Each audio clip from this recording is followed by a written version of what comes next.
apparently. And I think maybe there are some live. things that don't add up that meet the eye or whatever. So all good. Oh, I know Transformers? this. We'll be fine.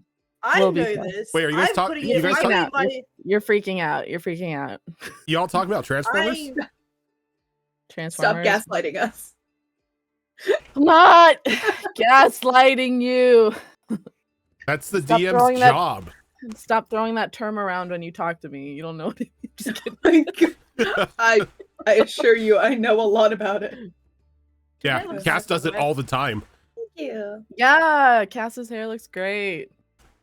All For right. some reason, it cooperated, and I just parted it a different way. You gaslighted it into Yeah. behaving. I gaslight my part. every day. Little known fact about Cass: they're a professional gaslighter. Casses? Yes. Meanwhile, Rojan thinks that gaslighting means, oh, they just really like something like the super stove. innocuous. I light our gas stove real well. Oh, okay. Hello, we're Good back. morning. Afternoon. And I'm We're sure back you and do a better great than job. ever. Oh man, you're really good at lighting that stove. That's the only All right. gaslighting she doesn't do. Bitch. No, you come to me every time like Liar. the pilot doesn't like the pilot is out or like it won't ignite. You're like, can you use the matches or the lighter to ignite it? See, she's gaslighting right It's now. fine because the stove was slightly broken and I needed someone to supervise and you took over. I'm done having this conversation. See, It's too personal. gaslighting. I have no idea what you're talking about. Yeah, That I'm always crazy, makes right? me nervous. Like lighting a match to light a gas stove, like the whole place is gonna explode. You could also use a pasta noodle to light if you need like a long, like your hand away from it. No, it's not that. It's just the fact that maybe the gas has been leaking into the air the entire time and I had no idea, and then I just light it and now my whole house is on fire. So Yeah. there's one of the underlying fears that Final Destination gave me, which is great. We're back and better than ever, baby. How is everybody doing other than gaslighting your prospective partners and stuff? Day ending good. and why? Good. Day's good. Weekends good. Yeah, Great. just happy it's the weekend. Happy Yeah. to play D&D, and then happy to go back just clotheslining people and kicking them off cliffs when I go play Crimson Desert again. I really miss Weewa, so I'm just gonna suck all the D&D out of this session that I can to last me until next week. I'm now 32. Happy birthday. birthday to you. Happy birthday to you. Oh, does she have to draw from the deck of many things? Can she? Yeah, can she? You're the DM. Oh yeah. Hey bitch, guess what happens on your birthday? The whole roleplay. You should have kept your mouth shut. It seems I draw from a deck of many things. Yeah. Did you want me to break out the deck of many things for this? Yeah. That was your cue. Look, Get with it. Look, I've been Get working fucking with it. overtime all week. I'm missing all cues today. Happy birthday, Dosma. Ouch.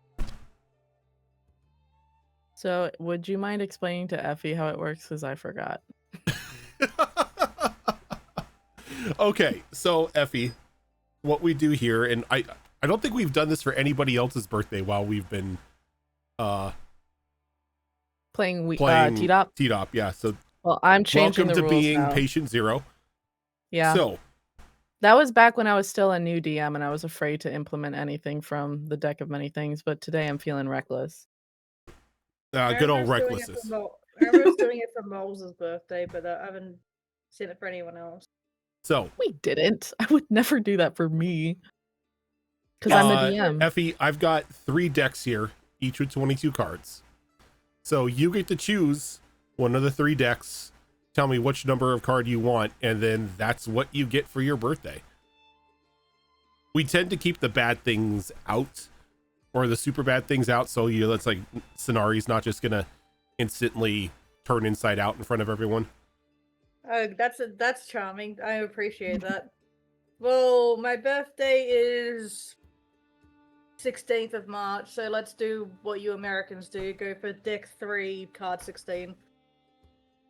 That is what we Americans do. You'll be one of America. us in no time.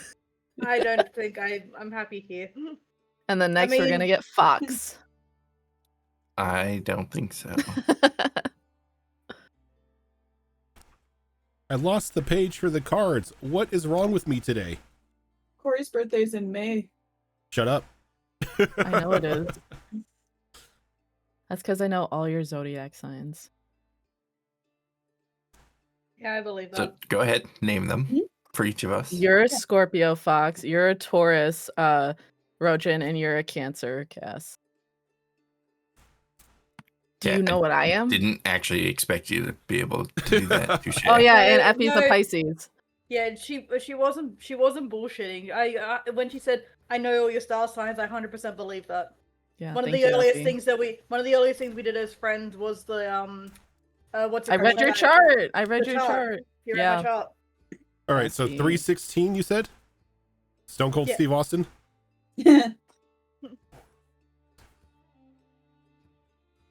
Hey, well, I mean, she drank a beer and then another beer.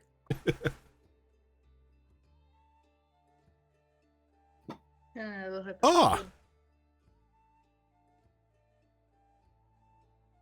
So, Effie, you drew the Construct card. A homunculus appears in an unoccupied space within 5 feet of you. The appearance of the homunculus is determined by the DM, and it treats you as its creator. I get a friend. So you Hold that thought. you have a Hold that thought. homunculus servant now. When you say homunculus, can you describe that for me real quick, just so I can paint me a word picture, Rojan? That's what it looks like. No, Does it have- you get to make it look like whatever it is, but a homunculus is pretty much like a small creature or construct This that is- has been created and given life in order to better serve the person who created it. Sure. Okay, that's actually perfect. That's crazy. So hold off on that. Let me just do something here real cool. Okay. mm.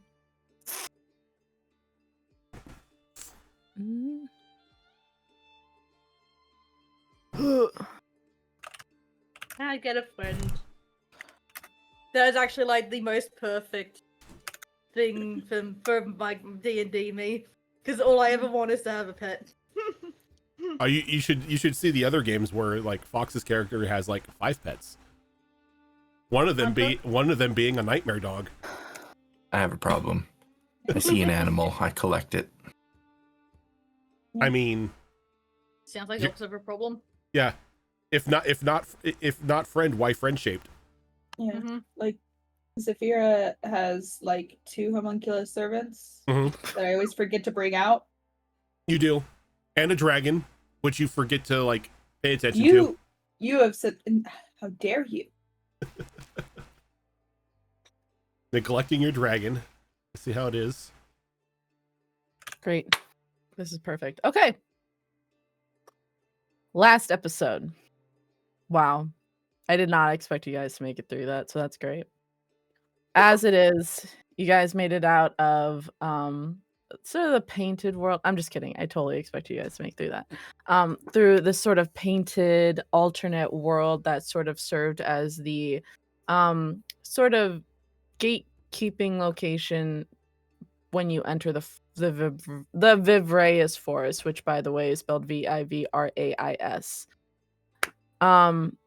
You made your way through, you were transported back to the night of the Partington Ball, and you had full exploratory access to the Partington house, and you were bid by a sort of Cheshire Cat creature to find one secret per person to present to him, and he would let you by, which you all ended up doing, uncovering even more secrets than you had originally found regarding the murder of Rasmus Partington and the sort of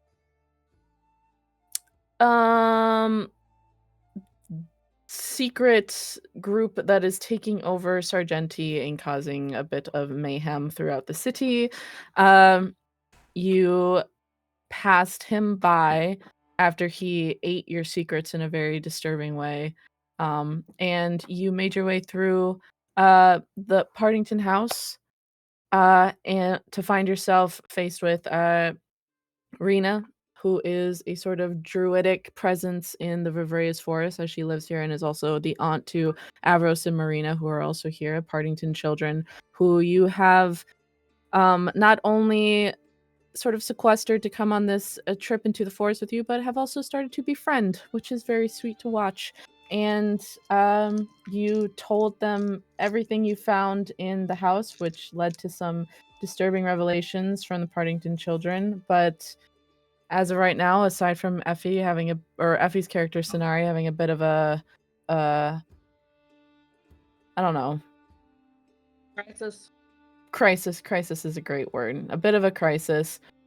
You guys are free to do what you want. I will say that Rena steps forward and says that I know that it seems late. However, we are not far from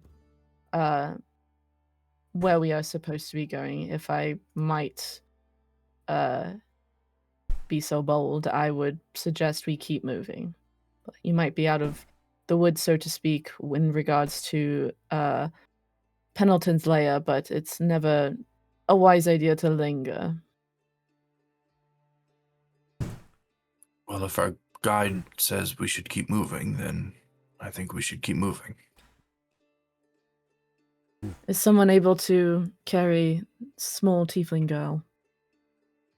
I can walk. I'll be fine. I step up and I just like stumble a bit, but I just go. I'll be fine. I completely forgot she was blitzed out of her mind. And I think Avros takes the bottle and is kind of like, give me that.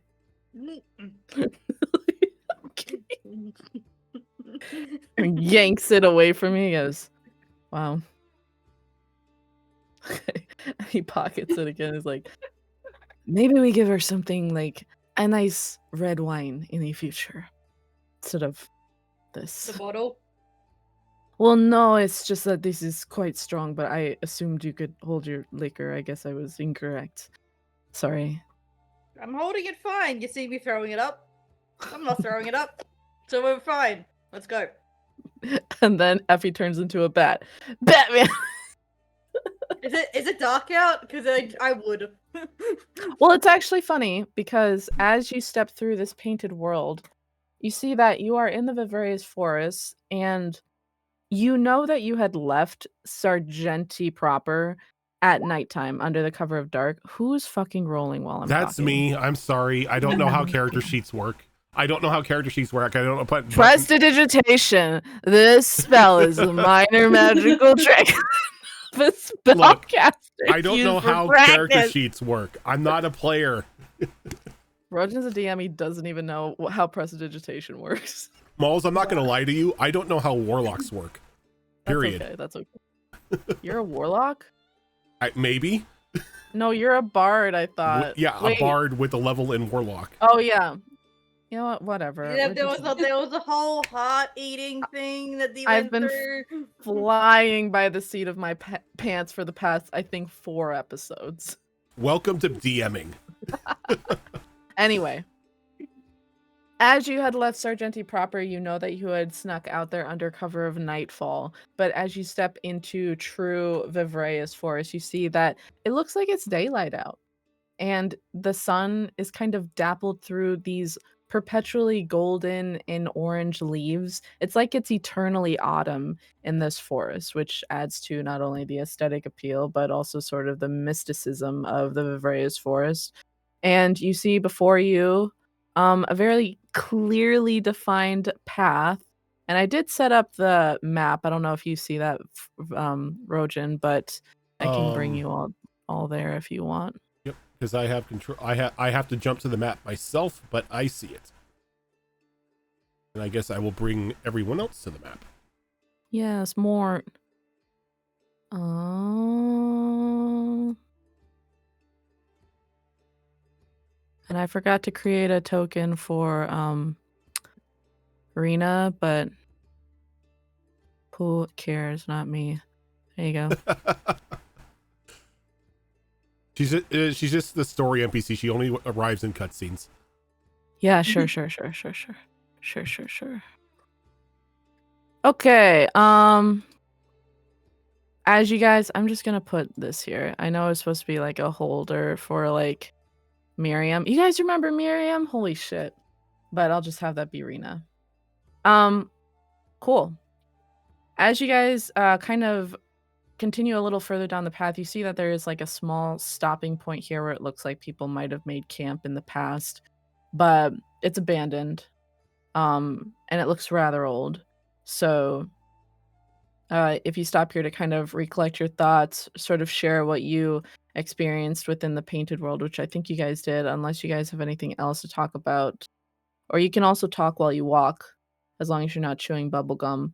But we could continue forward if you want. Is that cool? We're going to do that. So you guys continue on to the road. I don't know why I keep asking you guys for permission. Rena just makes the decision for us. We're walking. And knees to chest. And 1, 2, 3, 4. She runs you guys like a platoon. We're nobles. We don't know what a platoon is. God. I'm the only one that's doing my best to actually keep to it, but like I'm barely staying in a straight line. Yeah. What's your walking order out of curiosity? Curiosity? Sure. What? I said sure, it's just curiosity. It is. I'm just curious. Sorry, we're all traumatized by Corey. I mean, it's a good paranoia to have if the DM ever asks you what your marching order is. I'll say that Rena's in front. I feel like maybe it would be in all of our best interest to have Sinari closer to the front than the back, because we don't need her drunkenly wandering off without nobody noticing. Fair. Agreed. Okay. I will be right behind Sinari. You guys don't need to worry. I'm fine. I think guys would probably hang near the back. Okay, so I guess I'll go between. Yeah. You can be in the middle. Malcolm in the middle. Maddie in the middle. Maddie in the Great. middle. I think You're right there. It's fine. Avros kind of heads towards the back just to kind of cover, since he has a sword.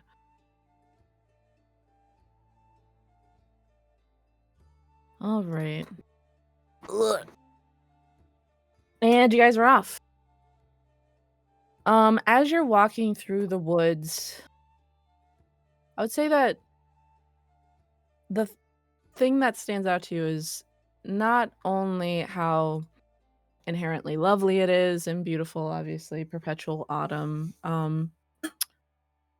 but you see, like, it's almost like an oasis of beauty, and it's very enticing. You can see, like, beautiful butterflies that kind of flutter here and there. There's, like, shining red apples from the trees, and you see, like, little woodland creatures chasing each other across the road. They kind of stop and regard you, but then they scurry on. And with the kind of rustling of the leaves as the wind blows through it and the sun dappling through onto the ground, it just is very peaceful. It's a peaceful walk as you head towards wherever Rena is leading you. Is there anything that anyone's wanting to do before we continue on as we're walking?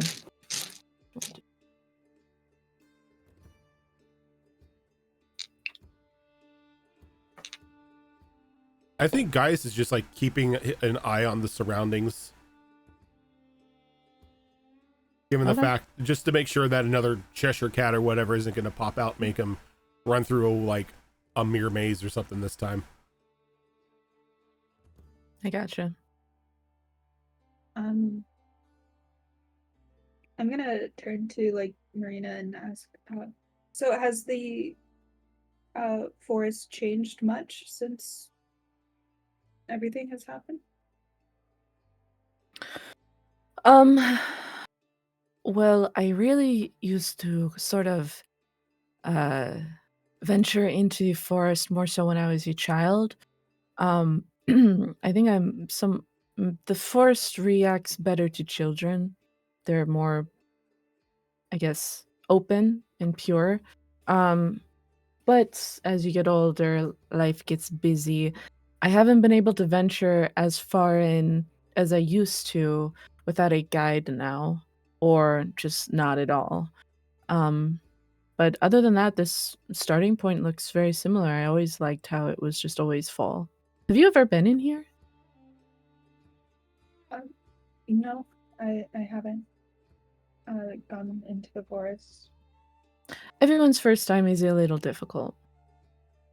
So, but you'll be all right.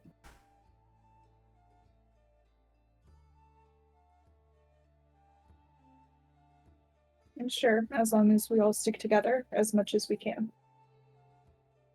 She goes, and you mentioned that you got, and she points to that wand in your hand. You made that or you found it? I made it. In the house with the during that time we were separated. I don't. And she she hands it to Marina. She goes, that's interesting that the forest would just give you something with nothing in return. It was interesting. I felt like I could use my magic easier there, and I think if you maybe attune to it, it might open up more possibilities to you. But just as like a focal, if you don't want to attune to it, I mean, I would advise, but I think you should be able to just use a sort of a focal focus point for your magic. But I don't know. She hands it back to you. And as you can see, it's not made of wood. It's almost made of like sort of this clear sort of, you don't even know what material it would be, but it seems to shimmer kind of like oil on the ground, like oil on water, constantly changing. It's very beautiful. kind of afraid to attune to it, given that we aren't supposed to really take anything from the forest. I'm I not think sure if maybe if it appears to you, maybe it's the forest telling you it's all right. I think forcibly taking it. But as long as like, I guess just make sure you leave something in return.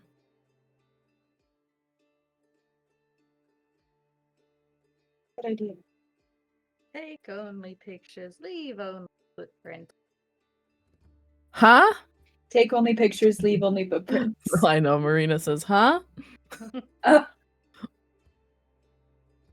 And then she doesn't realize that she said anything. She's just still walking.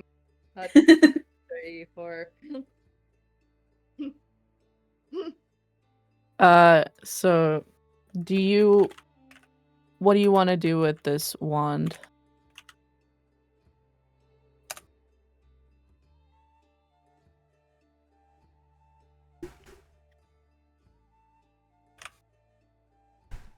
She already has the necklace, which was her arcane focus, so I'm not sure about that, but It could be a stronger focus. true. I didn't realize that I could switch focus and all that. Yeah, for sure. Okay.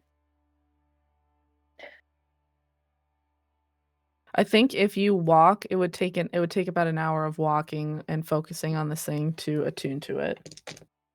Okay. Yeah, I'll attune to it then. Great. So you give the forest an hour of your time in order to attune to this found wand. And as you do, it warms under your touch in a very pleasant way. It's like almost comforting. And as you do, hold on, I want to find my notes real quick. Hello. You've essentially found, and a wand of what we're gonna call just like wand of art. And essentially, this wand, in addition to being a focus, also has 5 charges. While holding it, you can use an action to expend one of its charges and choose a target within, we'll say, like 100 feet of you. The target can be a creature, an object, or a point in space, but you have to call your shot, essentially.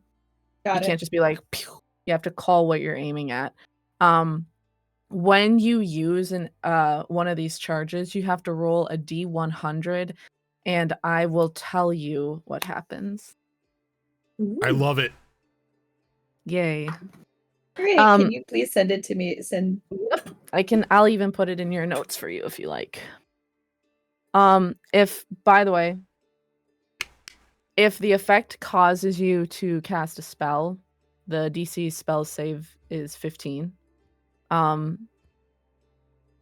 If the effect kind of covers an area, you have to center the spell on and include the target within it. So if the effect has multiple possible subjects, like multiple people within that area of effect, I randomly decide who gets affected. And additionally, the wand regains 1d4 plus 1 expended charges daily at dawn. If you expend the wand's last charge, just let me know. Okay? Okay. Sweet. I'll put that in your thing later. But as you hold this, that knowledge kind of comes to you, and it kind of hits you like, no offense to my mom who gave me that necklace. This is way better than the necklace for an arcane focus. And I will also say that if you choose to attack, it adds a +2 to your spell attack.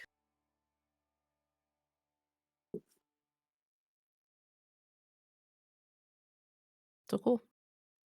Oh yeah.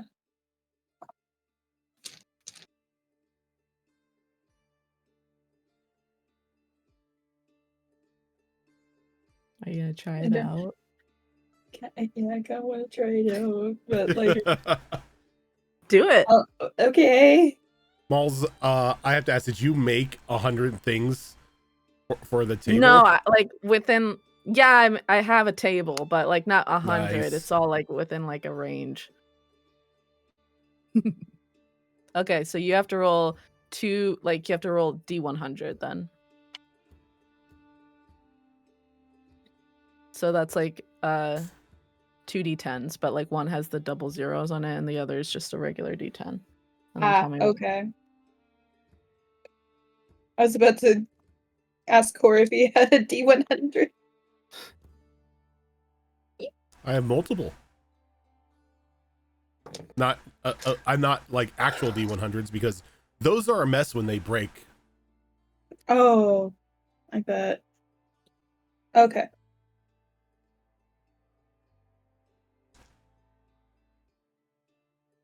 So, like, essentially, I'm rolling percentiles. Yeah. Yep. Okay.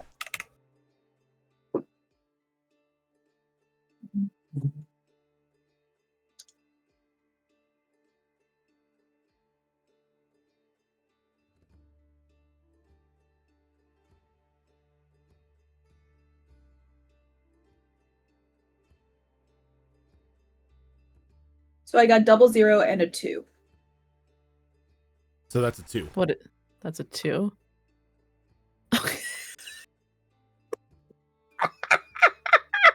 Okay, cool. Give me 1 second.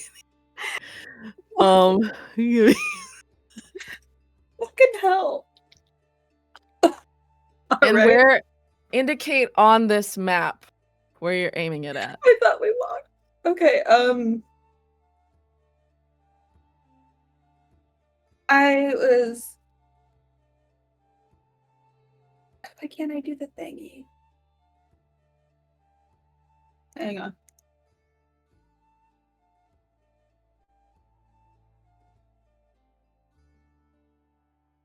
Additionally, I Okay. will say I forgot to mention, if you aim it at a space that doesn't have anybody in it and it needs a target, and there's no targets within it, it will be transferred to you.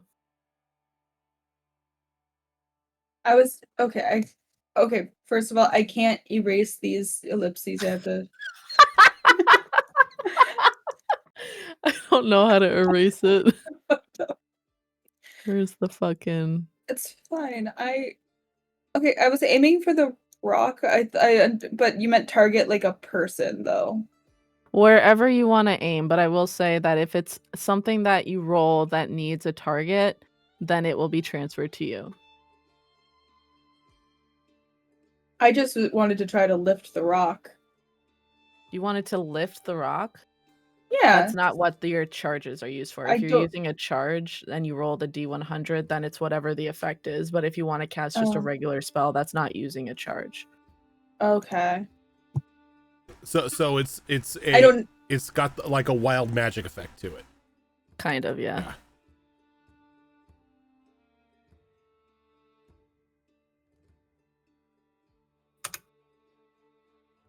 So are you casting levitation or are you trying out a charge?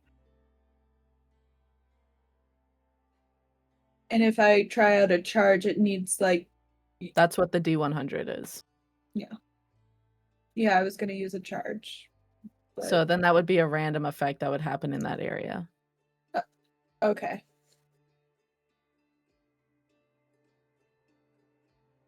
Is that what you're doing? I can't tell. Yeah. Yes. Okay. Cool. And you're aiming it here? Wait, hold on. What the fuck? Where's my thingy? Hello? You're aiming it here. Give me 1 second.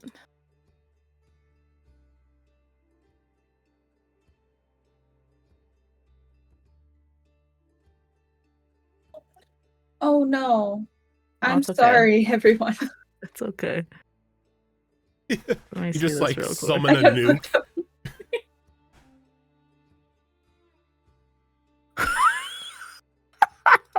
It's okay. Please don't. No. Please don't worry. What do you mean? Please don't worry. What does that mean? Wow. Okay. Give me 1 second. Actually, I might have misunderstood this wrong. I'm Because panicking. then I don't think that it needs that big of a space. So give me 2 seconds, okay? Okay. Don't panic. Oh, okay. Never mind. Sorry. Oh Holy god. smokes. Holy smokes. No, I'm not gonna take it back because Fine. I have to keep going. fine. But like It's fine. Oh my god. Stop. I'm tired of you guys. Anyway, you wave your wand and you kind of tap into that magic that seemed to have unlocked in the painted realm for you. And as you aim at that rock, this sort of like almost brightly colored beam goes out and hits the rock. And you're like, nothing seems to happen. And then as you turn to look at Marina, Marina turns to look at you and goes, "What did you do?" am I also? Every single person in that line got hit with a slow spell. I'm so sorry. Wait, I don't get it. What happened? Oh, we're slow. Wow. That's actually so impressive.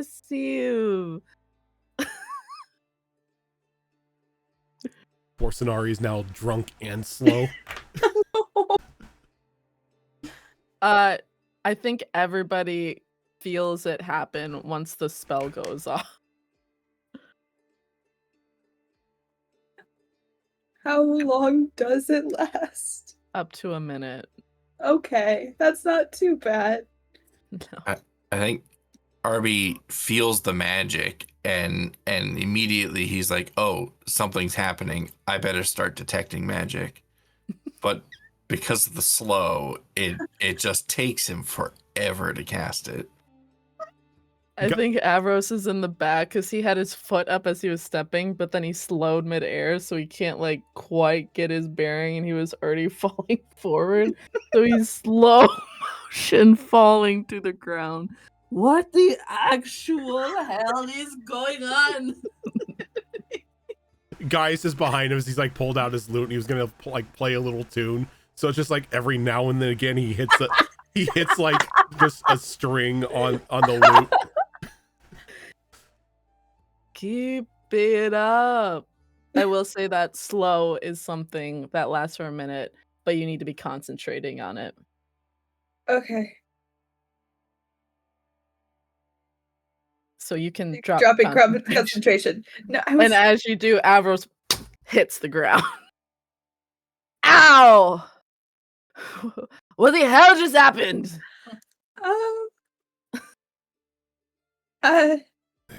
Sorry. Yeah, I can see why you tell people not to come into this forest. Weird cats abduct you to their house and make you play weird games. We get slowed down in the middle of a campsite. Oh, that was me. Avros goes, "That was you? You did that?" I was testing. I just attuned to this, and I was testing That's it so out. impressive. Good for you. And he holds his hand out to Gaius, like, "Help me up." And Gaius helps him up. Because genuinely, that's incredible magic. Just give me a warning next time. Yes, I will. And you can mark on your thing just like one charge taken, but I'll also copy all of that and send it to you in a message. Okay, cool. Yeah, you got your own special magical item. I got one too. I go and turn into a bat. You got a drunk bat flying around. Well, like it looks like she just kind of curled up, so you could just like scoop her up. Yeah, I'm fine with that. Like, I turn to a bat, and because I can't think of, I'm not sober enough to remember. Oh yeah, I need to actually fly. I just go onto the ground. Drunk flying. And so like an FUI. And so like just Maddie has to pick me up. It's like, yeah, you okay? Sorry, I'm just sending this to Maddie. Yeah, thank you very much. I'm adding it to my Google Docs as well. There you go. Okay, cool. So you have the Wand of Art.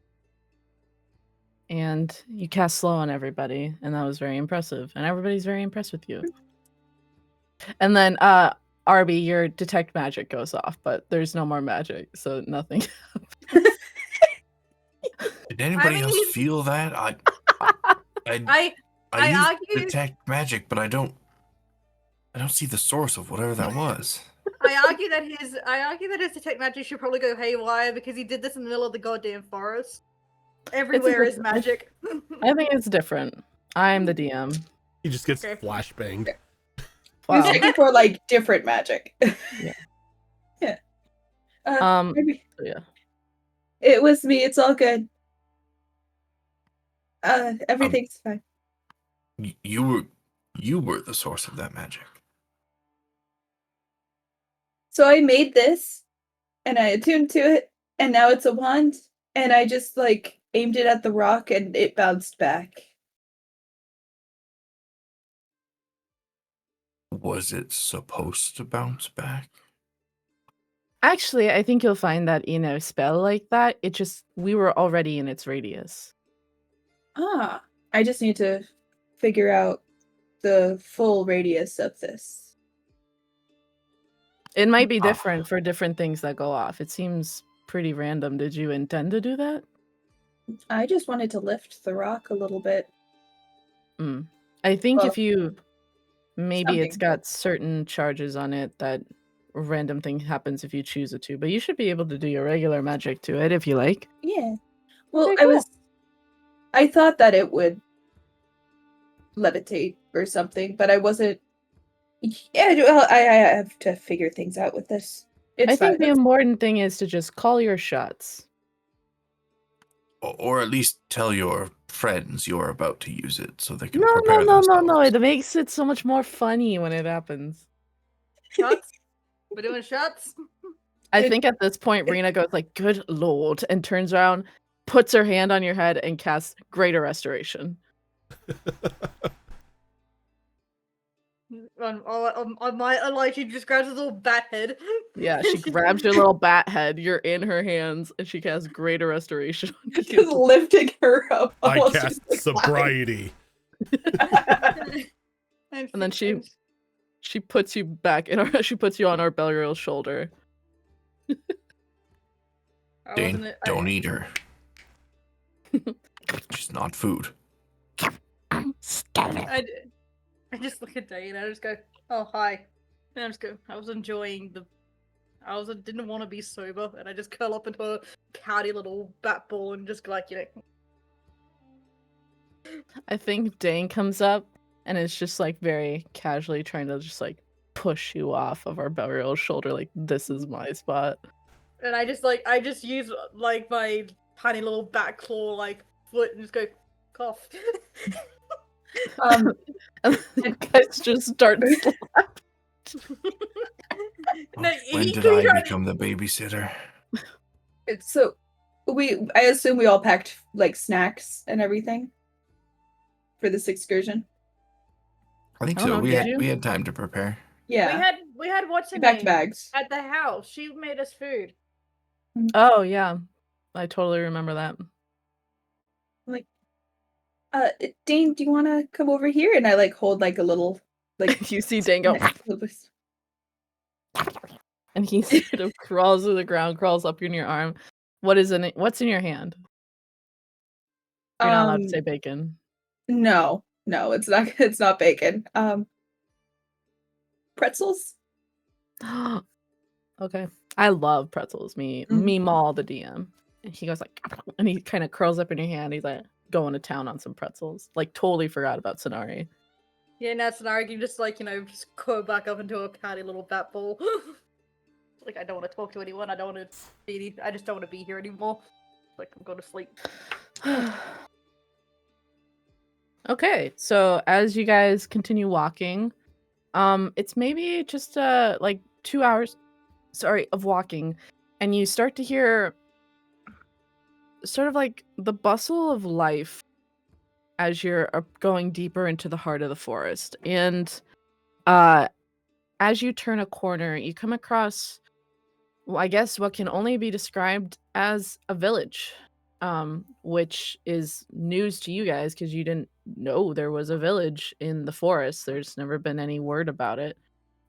Granted, you did take a very like circuitous path to get here, so maybe not everybody knows about it, but it's a village and it's nestled in kind of like the boughs of these golden trees, and it seems pretty populous. And I did change it on the map. And Rena goes like, "We are here. Has anyone ever been to Goldenfall before?" No. Is that this place?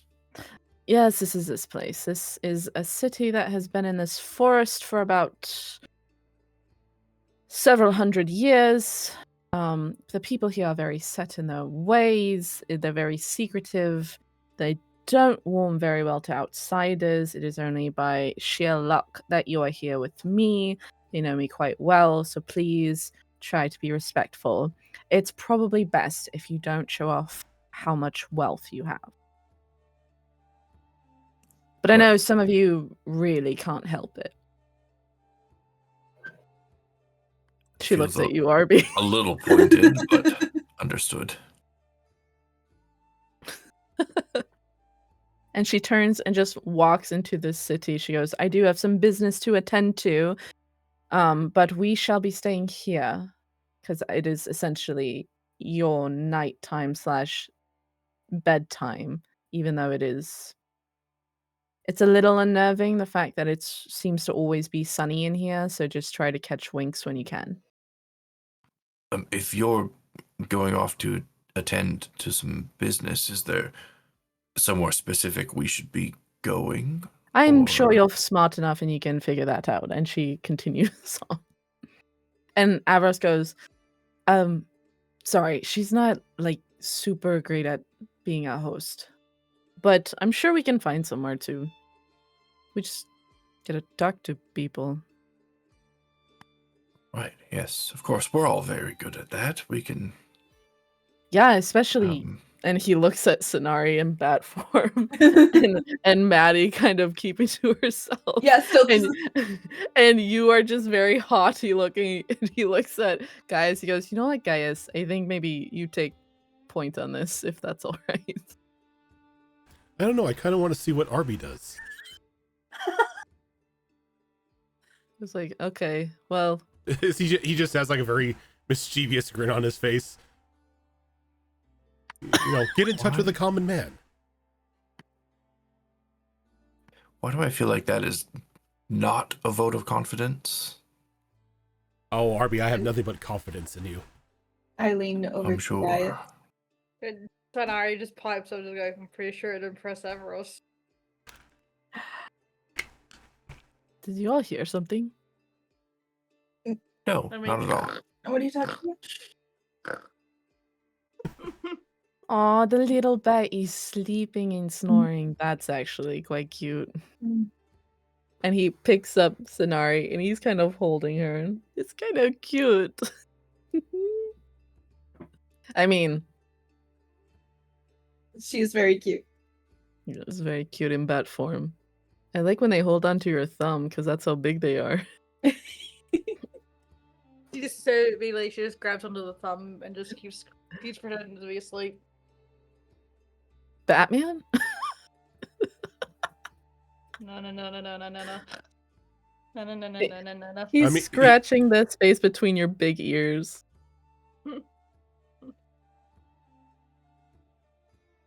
As And they Dane- just he used to do the As twitchy thing that like cats do. is Dane still on my shoulders, or did he go back to?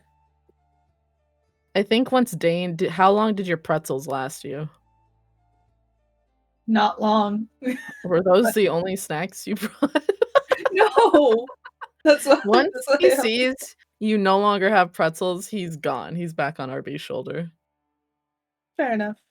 He's Well- a fickle man. while all these shenanigans are going on, Gaius is just going to do like a scan of the village just to see what he Okay. could take in. Well, as you approach, the first thing you just off the cusp, you don't even need to roll for this. You hear a loud clanging noise, and your eyes kind of hone in on what seems to be an older goblin woman at a sort of makeshift blacksmith forge.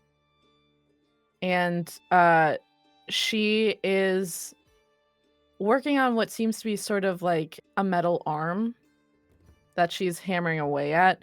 But surrounding her and walking freely are these sort of robots. And they look hand forged, like just made, not like manufactured anywhere, but just made there. Additionally, you can hear sort of like laughter in the distance. There seems to be a sort of 2-story tavern there with a rounded top. And it's got a bit of a long name on the swinging sign, but you're at an angle where you can't really see it. But it seems to be pretty kind of boisterous establishment, and it's very cheerful sounding. And it sounds like there's a lot of people in there, and you can kind of see on the second floor that it seems to also have sort of rooms maybe to rent, or maybe just to live in. And I guess if you wanted to look around more, you definitely could, but those are the first two things that kind of catch your interest. Gaius does like a quick scan of like the constructs walking around, and he definitely has an interest in those, and then his attention is just turned to the tavern, and he kind of like pokes Arby on the shoulder. Well, if you were looking to find rooms for us, I would suggest there. What is that, a tavern? That's what it appears to be, but I would assume that the upper floors are for rent. Oh, like a common inn. Yes, like a common inn. It's just an inn. A bed is a bed. Would you rather we be out sleeping on the floor? I suppose a bed is better than... Well, a bed is not always better than the floor. Depends on the condition of the establishment. I mean, we're kind of camping. You're supposed to rough it a bit. I suppose. I don't think Arby's had it rough in his entire life. You're so cute when you're sleeping. You're so tiny. You're snoring. Oh my goodness gracious. Por amor. You're so cute. As the Gaius is looking around, he's like, see, this is the place that I would enjoy living in. Yeah, I feel like you could really make a killing here. Just have to bypass the terrible Cheshire Cat when you come in. Right? The less we talk about him, the better. I agree. So where do you guys go first? Who's doing what? Well, I suppose we should probably go secure some rooms, assuming there is some to secure. And then we can decide if we want to sleep or get to know the locals, if that's a wise idea. And I think as you say that, you hear the clanking stop because the blacksmith is like closer to you guys than the tavern, which is much further down the road. And you hear a very grizzled, older voice go, "Are you guys newcomers?" Yes, we are. We just arrived, actually. That tracks. Do you have any questions, like where you're supposed to go?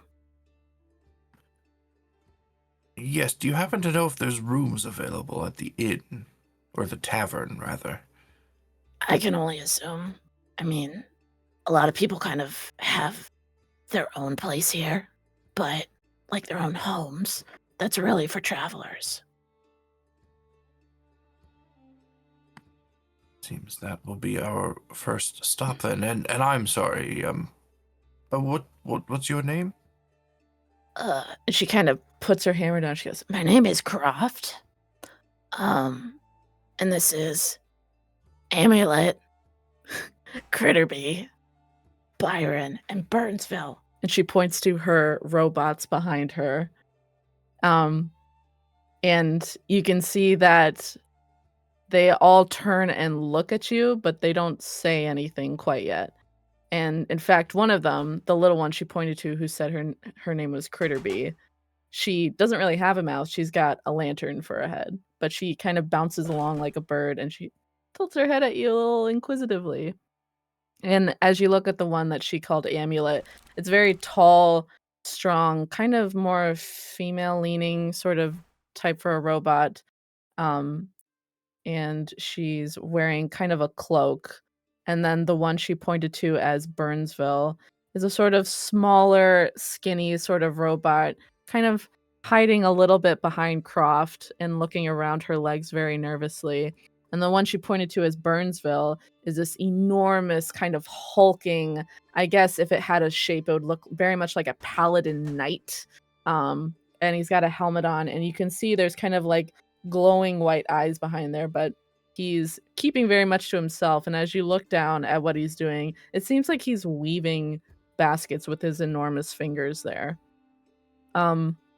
And as she points to them, Amulet kind of steps up and is taking the closest step to Croft that you can see and is eyeing you all very, I guess, considering their robot faces are not super expressive, it's kind of just her body language looks very suspicious. Well, it's a pleasure to meet all of you. My name is Arbelrio. Whoa, that is a mouthful. You My- don't really hear names like that a lot. Acquaintances have taken to calling me Arby for short. I like that better. Kind of suits you. Yeah, we like it better too. Who said that? Yanni. Oh, Hi. there are bad people now. Okay, that's good to know. I didn't know that was a thing. Not Hello. usually a bad, just not in the mood to be people. Oh, we should probably keep our voices down because bats can hear like nothing else. Like they can hear anything. My name is Croft. I'm okay, I promise. But hi. And at this point, Amulet goes, I do not think that that is a bad person, Croft. That seems to be a person transfigured into a bat. He goes, oh, it's like the same thing every time. Whatever, who cares? Thank you, Amulet. She goes, affirmative. Yes, the bat person is Sinari. And this is Gaius and Maddie. Well, And welcome. Sorry, go Avros. ahead. And Avros, Marina. I was hoping my companions would step forward and introduce themselves, but I'm happy to do it for them. Oh, you're doing No, so well. You're doing good. You seem like a people person. Not something I've been called before. I know that you're the social butterfly of the group. I've got a sense of like reading people. I believe you might be misdirected there. Our social butterfly is Gaius here. And Amulet leans forward and goes, Croft, I believe due to the elf's kind of stilted manner of speaking, he is not, in fact, a social butterfly. He goes, oh my god, all you do is correct me, and I gotta tell you, it's really starting to grind on me.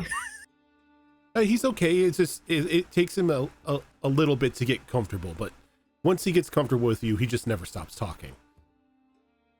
And Amulet goes, I have the sense that you are not being 100% honest with me. I am being 100% honest with you. Is that true, Yes. RB? You are a very talkative social person once you get to know someone? That's very true. Yes, that's why I don't really talk to any of these people. Oh, I see. That was a dig on everyone else. Affirmative. He loves us. He knows it. And Kraft goes, you have to excuse Amulet. She's my assistant. Also sort of the town scout, along with Burnsville, but he doesn't talk much. But she's kind of taken on me as sort of like a caretaker. But Burnsville's lovely. He doesn't say anything except to me. And then you have Byron. He's kind of learning. I'm so sorry. I can't believe I landed on this voice. Did your throat okay? Yeah, are you okay? Yeah, I'm good. It actually doesn't hurt. It's just really making me laugh. It kind of reminds me of Beetlejuice. Oh, great. Byron's kind of like, I made him to sort of like recite poetry because I love poetry and everybody else does. So, but he's That kind of explains the name. yeah. Anyway, 'cause he's kind of shy, so we're working on that. And who am I forgetting? Oh, Critterby. She kind of provides light when it's sort of dark, so I can see kind of what I'm doing. So that's my family. It's nice to Uh, meet your family. Forgive me if the question is an insensitive one. I've never met. Oh, partner. I just wanted to ask: did you create these individuals, or I I'm not did. overly familiar with constructs, so I don't mean to Oh, that's okay. Yeah. insinuate their objects or anything like that. No, I get it. I get it. I get it. You probably wouldn't have these where you're from. But yeah, I made them all. Amulet is my oldest, followed by Burnsville, and then Byron, and then Critterby. They're very impressive. Yeah, I should hope so. It did take a significant amount of magic to make it happen. And you see at this, she kind of looks a bit like sad. But she continues on and goes, they've been with me for years. They help out the town. I mean, they're just so useful. I think the closest thing that I'm familiar with to their kind is a sort of magical animated armor, but these seem well beyond that. Yes, that actually is how Burnsville started out. But I sort of used sort of innate magic that I have, sort of instill, I guess you could say, life into him. How interesting. Incredible. It is, yeah, it's actually super interesting. Nobody ever wants to talk about it with me. I'm surprised. People kind of come to kind of take these people for granted, which I get, but yeah. They seem like they would be Amlite goes, capable of. I don't think I'm being taken for granted. I'm just fulfilling my duty. This is my programming. She goes, well, when you're a person, sort of like if you don't get, I guess, appreciation for your work, it's like being taken for granted. Goes, well, I'm not a person. I am a construct, so I do not mind. So, oh my god. Okay, yeah, whatever. Kind I of like this one. in my opinion, they kind of take them for granted, but maybe that's just me being kind of like a mom.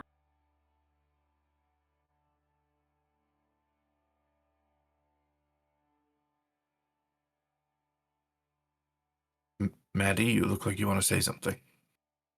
I'm trying to find words. You know who's great at finding words, Byron? You're great at it. And Byron goes like, it's just like, no, like your whole thing, like you're great at poetry, dude, but we really gotta work on your stage presence. He goes, no. I kind of kneeled down. Like, is that one's the small one, right? Small one. He's kind of lean and wiry, kind of like you would think like a twig person, but it's just so small. So he only comes up to Croft's like knee. Okay. I just kneel down and I pull out my sketchbook and I open it and show it to the construct poetry. What are you trying to?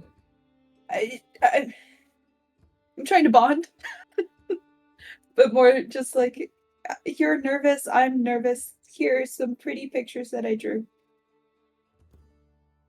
He looks up at Croft. She goes, just trying to want to be a friend. You gotta be nice. I was like, And I pull out a pencil, not my paintbrush, just a pencil, and I'm like,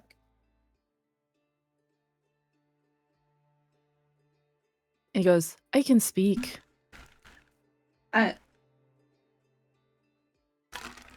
I draw you?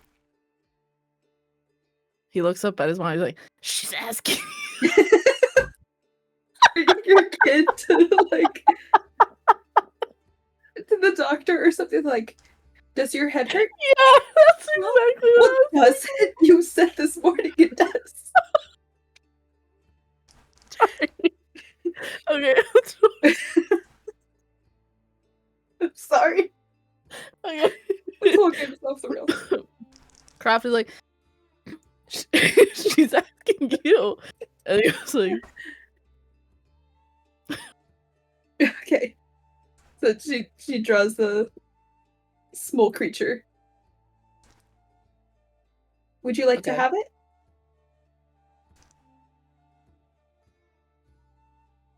Thank you. no, you can keep that.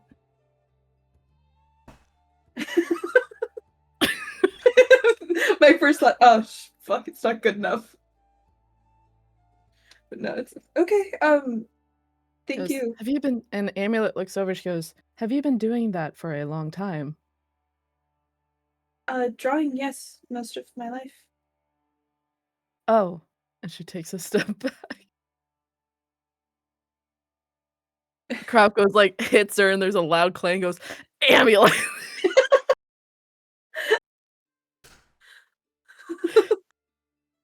she just kind of gets back up and kind of like goes back towards the back of the group. I'm gonna turn your honesty levels down to 50 if you keep this up. No, she just said, oh, it's just, that's fine. She But didn't you insult know how she said, oh, she was being snotty. Tone is hard for Amulet goes, certain- I don't have a tone. This is just my normal voice. She goes, yeah, but you can say something other than oh when someone tells you. she doesn't she doesn't need to.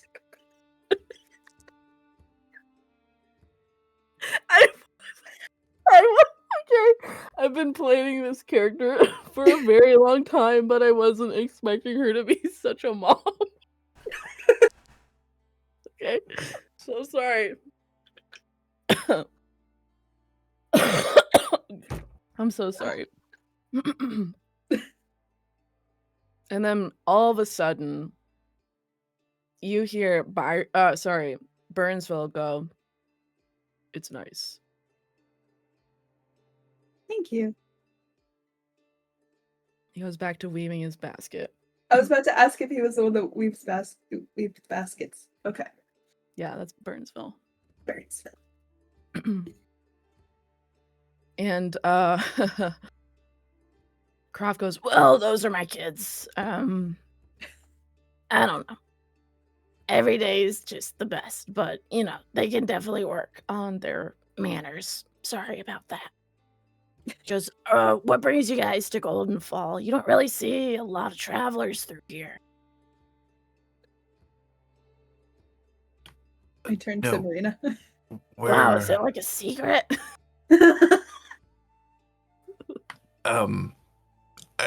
It's not that we're trying to be secretive. We're just unfamiliar with this place. I mean, I didn't even know this place existed, so we don't really want to, overstep. I think Amulet speaks up. She goes, where are you from? I kind of nervously look back at everyone. She turns to Croft and goes, that seems to be a secret as well. She goes, all right, yeah. Gaius, like as Arby turns, Gaius just has like 2 thumbs up. We're from the city of Sargenty. Oh, yeah, that's perfectly normal, Amulet. She goes, yes, but they were very suspicious about saying it. She goes, well, Sargenty's great this time of year. I suppose it is. I haven't been there in like 50 years, but yeah. Wasn't sure what sort of reputation the citizens of Sargenty had in this place, so I didn't want to. Well, we try not to judge, but everybody, is different. I certainly hope you're not like some of those scumbags who run the place over there. Well, I Those guys suck. don't believe we have any intention of being. What was that term? Scumbags. Yeah. Just like common people here are just so welcome, but if like the richy riches, you know that they just massively suck, like suck so bad. Yeah, I understand. Yeah. There's just a vibe about them. What'd you say? Sorry, that was out of character. I just said Oh, there's just a vibe about them. Yeah, there's just a vibe about like rich people, and they're just like, oh, and you're I like, mean, I think like some you of get it, you them got are money. okay. They're not all bad, right? You don't have to be nice to them or be like, wow. Surely there's some redeeming qualities about them. Tanari is absolutely just giggling her ass off. I think Avros kind of is like nodding along to what she's saying. Like, yeah, like, fuck. Guys is just like leaning against the leaning against the post, just like enjoying this moment. Like that whole like the arrows is like, yeah, fuck them. It's like, it's very much the same vibe. No, he doesn't actually say fuck them, but he's just like nodding along, Yeah. like. But just like it would have the same vibe as like a white kid saying "fuck the police." Yeah. He was like, anyway, this is a place for like the common people, you know, who come into the forest not wanting to just take and take, but just to find kind of like respite, you know? And some of the people here who like live here, they just choose to live here because they like it. Well, it is a beautiful place. Yeah, it's great. I mean, been living here for a while. It's wonderful. Are you originally from here? You said you've visited Sargenty Oh yeah, many I've years definitely back. visited Sargenty. I think that was before they like cracked down on sort of like people like me going there, like Goblin. But I will say, I don't know if you guys noticed this, but time kind of moves differently here rather than out there. So like, I don't know how long ago that was. Yes, I have noticed there's quite a few peculiarities about this place. Yeah, sometimes time speeds up, sometimes it slows down. It's just very irregular. So you could step out, it's been like 5 minutes, and then you step out again, it's been like 2 years. So just be careful. Arby immediately turns to look at the rest of the group, like, you guys don't think it's gonna be like 20 years later by the time we get out of this forest, do you? Oh, could you imagine that? I'm trying not to. Hey, on the plus side, when you step out, you're still like super young. So you look like you aged wonderfully. That gives me an idea for a story. Do you write? We love reading stories. I've written a couple books, yes. Like what? One of us has the book. Give me a second. I need to find the list of my books. Child friendly, please. I have a kid. Oh, if you are looking for child friendly, I wrote A Cavalcade of Kobolds. A what? A Cavalcade of Kobolds? Oh, and she looks down at Byron, who's still like hiding. He's like, hey, buddy, you like to read. That sounds like right up your alley. He's just like, like, no, it's good. It's good to try different things. Like, it's fine. What's that about? It's actually a holiday book. It's about a group of kobolds that were assigned a specific task from the spirit of the holidays to save the festivities from an evil goose. That sounds perfect. You That's what it's love about. hero books. And Byron goes like, well, if I'm ever at a Sargentian library, probably not, but I'll try to look you up. he like digs into like his bag and he just pulls out like a worn copy of it. Byron snatches that and he hides behind his mom's and he's like reading. Goes like, well, now Byron, what do we say?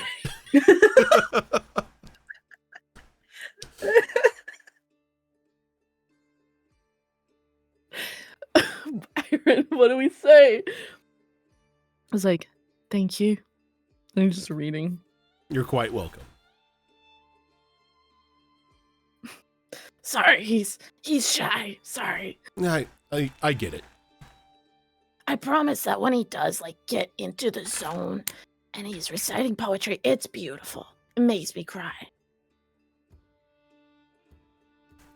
I would actually like to see that. Is it more of a private affair, or does he do like performances or anything? No, like not so much performances. Like, don't use that word. Sorry. No. How would you know? But Are you part of the PTA? what? Are you part of the PTA? The Parent Teacher Association? No. Don't use that word. Just because it makes him nervous. But like I'm trying to get him to kind of branch out a little bit.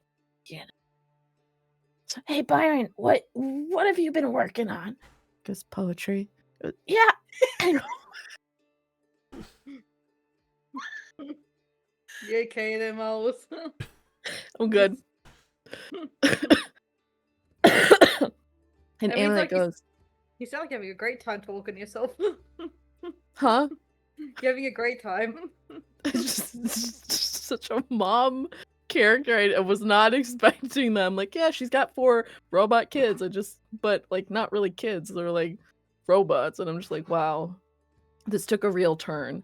So, and Amulet goes, Croft, you should not push him to perform if he is not ready. He goes, yeah, but if I don't push him, then he's never going to be ready. You know, like, you wouldn't understand. You're not a mom. He goes, I wouldn't understand. I'm a construct. He goes, yeah, fucking. Anyway. Oh, this is my favorite bit ever. Goes, well, I gotta tell you, the tavern, it's called Vendetta. It's great. Really good hospitality. Like, they take care of you. And they don't ask for anything in return. Just say you need a room. You don't even have to pay. Just don't, trash the place. Don't be jerks.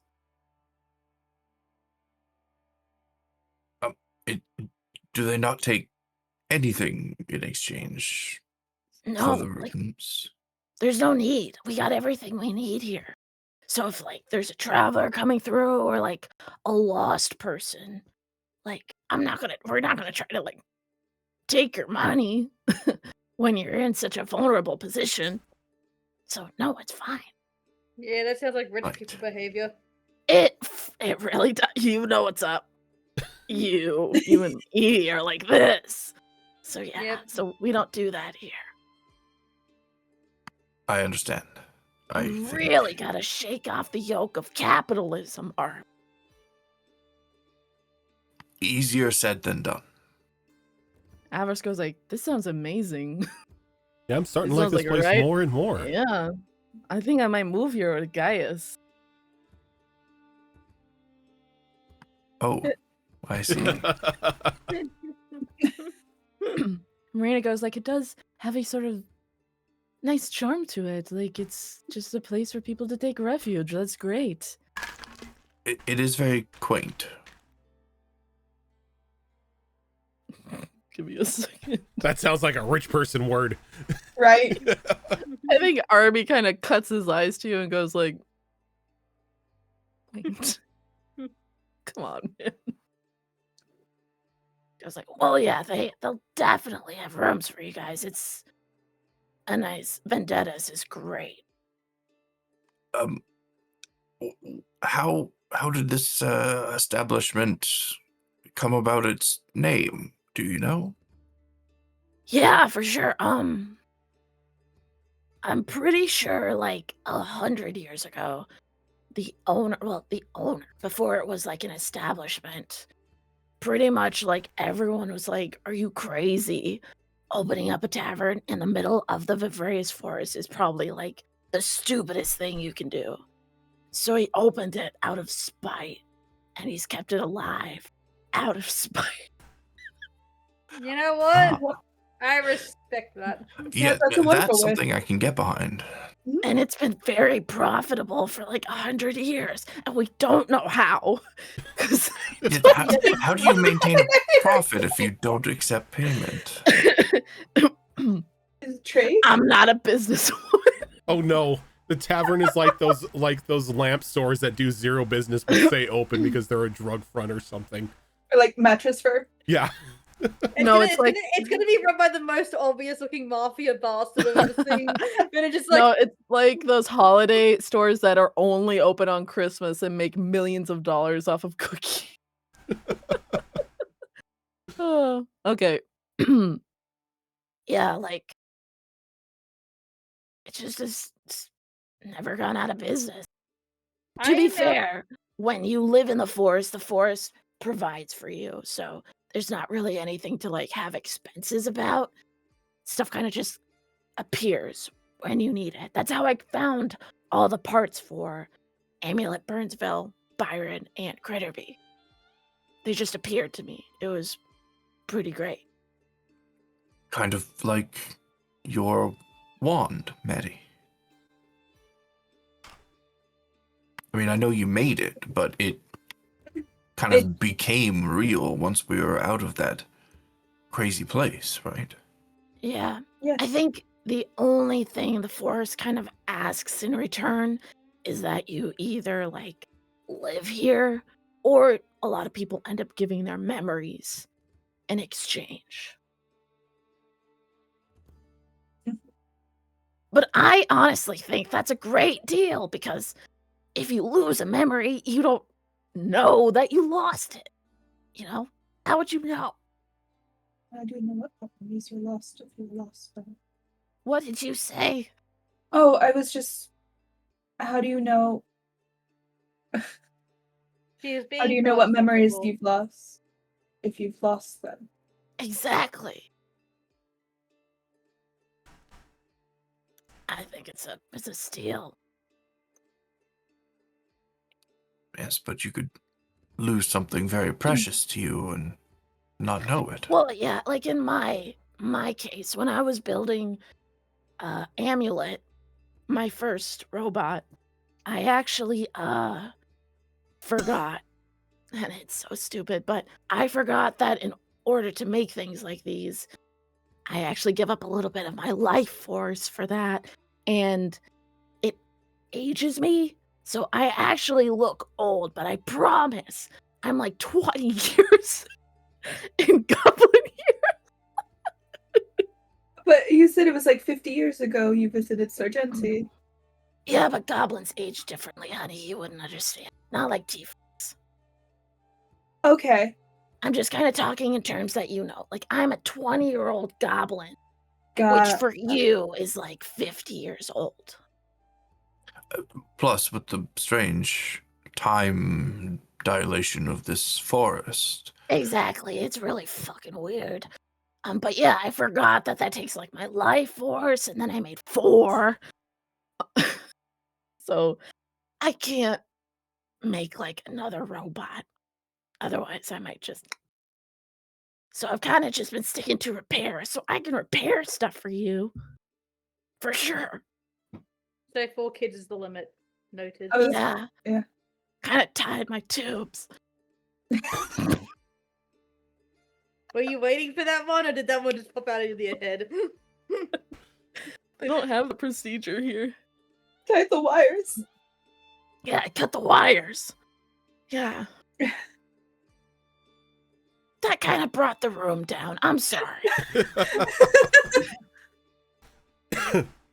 I no, please. This is the most entertaining thing that's happened in the last 2 hours. Great. It has been a very welcome distraction, I will admit.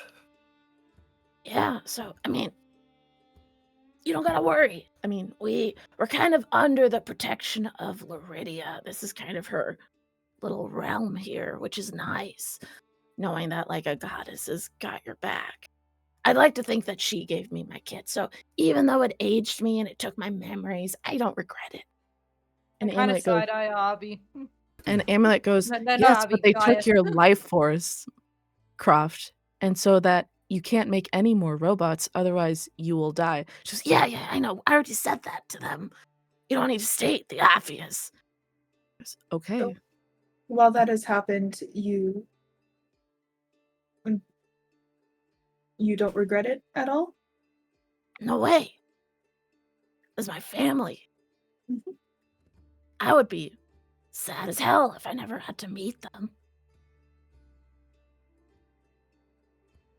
And Amulet goes, but how would you know you would be sad as hell I was if you about to never say met- the same thing. if you never met us? Because you would never have met us. She goes, oh my god, it's in my heart, dude. Sorry. You would have a feeling like something is missing in I your would life. have a feeling. Exactly. Thank you. Maddie, right? Yeah, Amulet, just listen to Maddie. Yes, but could you not make the same argument about the lost memories? How can you miss something you don't know you lost? Exactly. Exactly. You can say the same argument about your robots. But I have them, and I know. I know. Right, but you had the memories as well. I'm going to the inn. Bye. It's like this. The bat just like starts fluffing away. Just like I'm off to the inn. I can't handle this. I'm going to make sure she doesn't get hurt. Keep going to the inn. Yeah. We can sit and debate this all night long, Arby, but I tell you now, I would be sad if I didn't have these people in my life. Something would be missing. It's a conundrum that will occupy my thoughts for a while, I'm sure. Yeah, think on it. I will. While you're flapping your bat wings, she just has like her hands underneath to catch in case you get too tired. Just, well, you better go catch up with your bat friend. Yes. I don't think they can open a door. Just hear I us. would You let know- them try, though. That would be funny. But hey, if you know what? I'll try to get Byron's like confidence up so he can recite a poem for you later. That sounds wonderful. He goes, what do you say, Byron? He goes, this book is quite good. Turning the pages. You got another fan, Gaius. I'm always happy to bring literature and enjoyment to all those in need. You should probably go get a room because it can get a little rowdy at night. But yeah, Is it just make your way over night? there. It's considered night. We Right. try to stay on their schedule, but it's hard.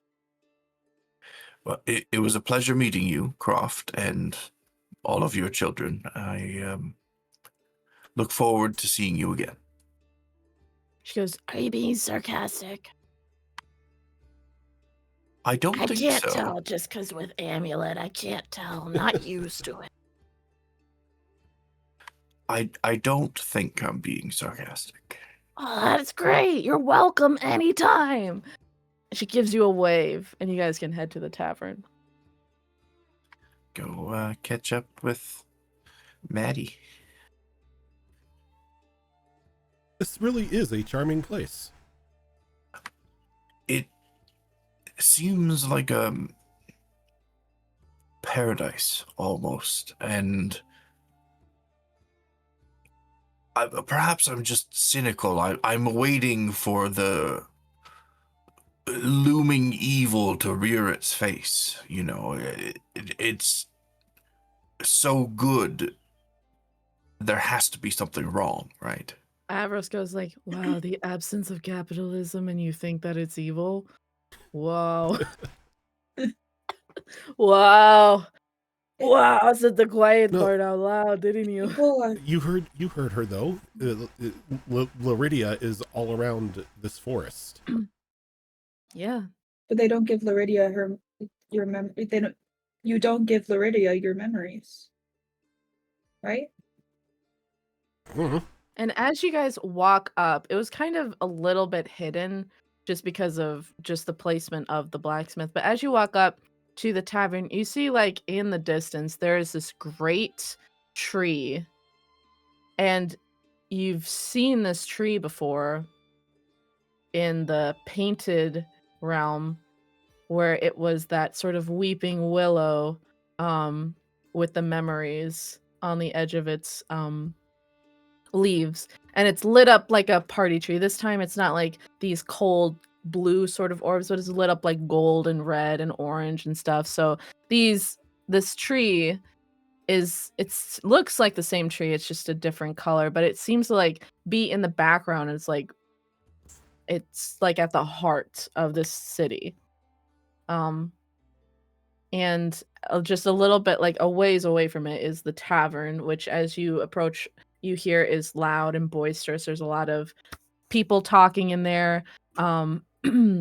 And you see there's like a small fountain in the center of town, very crude because it's not like they really have paving, but it's just like a small fountain where water seems to be perpetually just springing forth from it, like in continuity. And like a ways down, you see small shops, you see like a little kind of overgrown chapel down there, down a road made of stone. And yeah, it's like an actual village. It's like very established, and it's surprising because none of you had any idea that this was here.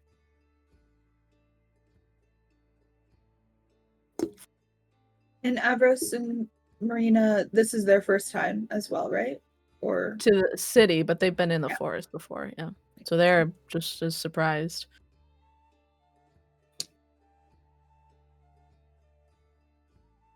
I really want to do an insight check on everything still. I would say that in order to do an insight check on everything, it would be more like a perception check. If you're wanting to do insight on like a specific person, then sure.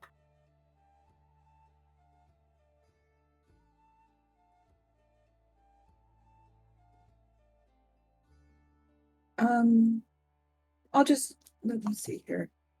Before I decide, I should probably look at my character sheet. Probably a good idea. Okay, I'll just do perception. Okay.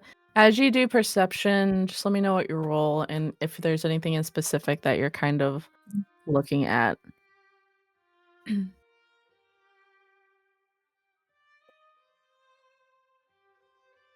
I see nothing. Man, this place is great. Yeah, no, I rolled a 1. I have a +5, but I rolled a 1, so Yeah, wouldn't You really guys- see. You wouldn't really see much. It just seems like what Gaius was saying. It just seems great.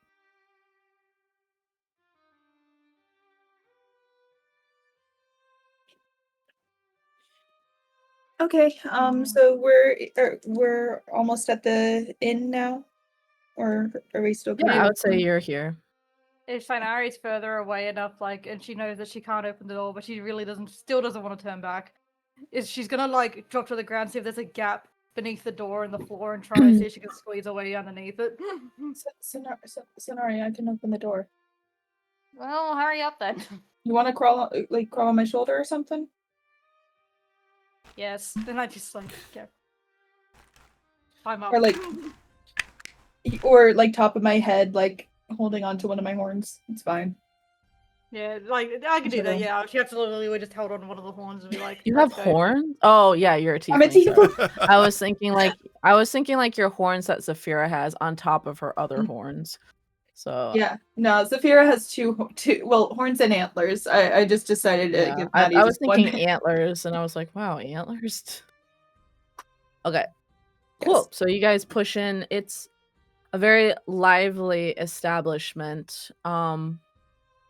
And people are drinking. Mead is pouring. There's a bard up on stage. She is singing very sweetly and with her lute, and people are just chatting. It seems like these people know each other pretty well.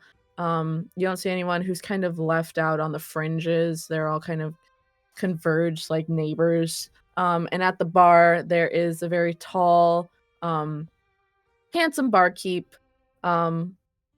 and he's filling up a mug for a gentleman at the counter, and he turns to you all and he goes like, welcome to Vendetta. I don't think I've seen you all here before. How can I help you? Greetings, sir. Can we book 5 of your best rooms? 5. And he counts. Oh, yes, that's everyone's fine. here. Yeah, but yeah. Yeah, because each of you would have a room, but I'm guessing the bat is rooming with someone else. Oh no, the people that are rooming are others, but I'm not always a bat. Don't worry. It's But just 5 confusing is enough. because you currently are a bat, but yeah, for sure. Wherever you want to, if you want to hang from the rafters, have at it. Oh, you're a gem. But no, 5. No, we just need to make sure we can book 5 rooms. Is that okay? That's fine. We have the rooms. All right, fantastic. I looked down at Maddie. Like, should we go put stuff away and stuff, or do we have to wait for others? Like, can I just take a nap up here? You could take a nap up there if you'd like. Thank you. Who are we waiting on? We have Well, 'cause, everyone. Well, isn't Yeah, we Arby have and Arby and Guy still hanging out? Like, because we walked off without them. I think they ran to catch up. Okay. So I Yep, just everybody's go, here. yep. So I just turned and be like, so you two. So I point at Arby. You figure out who you're sharing with. I point down at Maddie. You figure out who you're sharing with. I'm going to have a nap. Bye. I'm pretty sure that if you have 5 rooms, there's 5 of you, and you can just room with someone. I booked also for Avros and Marina. Yeah, but there's this gentleman. He points at Arby. He goes, "There's this gentleman." He points at Guys. There's this lady. He points at Maddie. There's this gentleman. He points at Avros. And there's this lady. And he points at Marina. And you're just a little bat. So you could probably room with someone if you're insisting on staying as a bat. Or, like I said, you can hang from the Is- rafters. You've got Rena- more than enough rooms for nobody to have to room with anybody. Is Rena not here either? Did she go No. away? Oh, Rena's with you. No, she's got her own place that she likes to go to. She doesn't really stay here. Oh, okay. Well then, there goes my cunning plan. Did you Alright. have a cunning plan? I do love a good cunning plan. No, I'm too tired now for cunning plans. Night night. Just I curl back on Maddie's head. You had greater restoration. Like you Yeah, should you had be good. great. A greater restoration doesn't cure depression. Leave me be, Maddie. Damn. It heals the body, not the mind. Yeah. Fair. I'm never letting anything happen to Sonari again. No, she'll Yeah. be complaining about it for the rest of the campaign. just- That was so mean. Damn. Don't worry. Give Sonari an episode. Next time she'll be fine. Okay. He goes, yeah, of course. We've got 5 rooms available for all of you. I don't know if you know this. No charge here at the Vendetta. You're good to go, and it's just upstairs. And he reaches behind him and grabs 5 different keys, and he, I don't think the bat can carry these, so whoever wants these, just let me know. I'll take them. Oh, thank you, You're- my lady. He goes, any Yes. drinks for you all? You all look like you've just come from out of town. Drink. We did, and some drinks would actually be lovely. Yeah, of course. And he starts, I guess, filling up meads. He goes, I'm so sorry, but we don't serve underages here. And he talks to you, Sonari. I'm not under. Oh, for fuck's sake! I just jump off. I jump off Maddie's head and I turn back into a tiefling. Didn't. Oh! Are you sure you all don't want an extra room? Now that you're a person and not a bat person. I'll sleep in the rafters. Can I have a mead? Guys just like kind of looks at her. What is with you in rafters and taverns? Comfy. Should I not allow that? I was just trying to be chill. Oh, the tavern that we frequent, she is always sitting in the rafters and the owner is always yelling at her not to. And I think whether you allowed it or not, she would probably still do it. Most definitely. Gentle's been Well, trying we to get kind her of out have- of the rafters constantly and it never works. I hate to be like the stick in the mud, but we kind of have the rule of cool here. Like, please respect our rules and be kind and don't like mess things up. If you have a history of being troublesome in the rafters, I would probably have to kindly ask that you just get a room.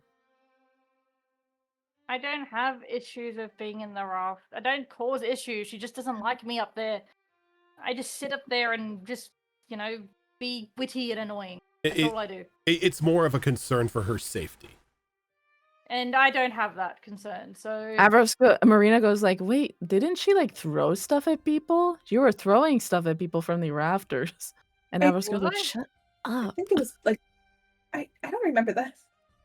I remember that. She kept yelling, saying like you would throw stuff at people from the rafters. When we were there for Sargenty Idol? Was it like peanuts or something? Like I remember it being something Yeah, it was some kind of nuts, and you all kept saying nut jokes for a while. Yeah, that sounds about right.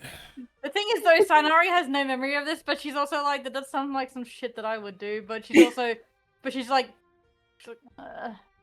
and the bartender goes like, whatever, yeah. give me room, whatever, I'll take room 6. Right. And he goes and gives you your own key. He goes, sorry, I hate to be a hard ass, but just, it's a nice establishment. At least for here. Yeah. All right. Anyway, now, can I please have some mead now that I've proven that I'm an adult? Are you though? I am! He goes, you know what? We just ran out. I'm gonna have to restock, tomorrow. Oh, people are gonna be mad. So sorry about that. I can offer you water.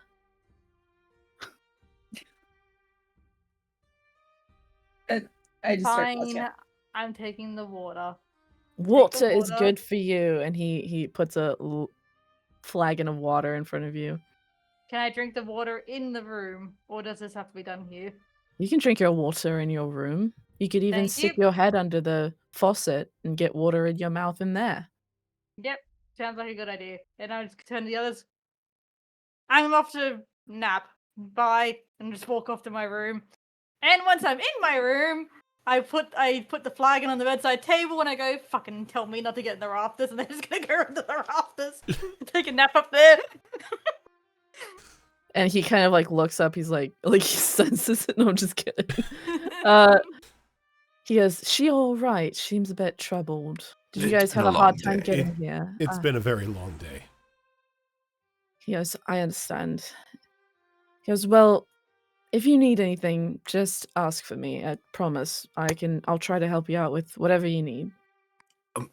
Is there anything that we can do for you in exchange for this generosity? I don't want to, take and not give anything in return. No.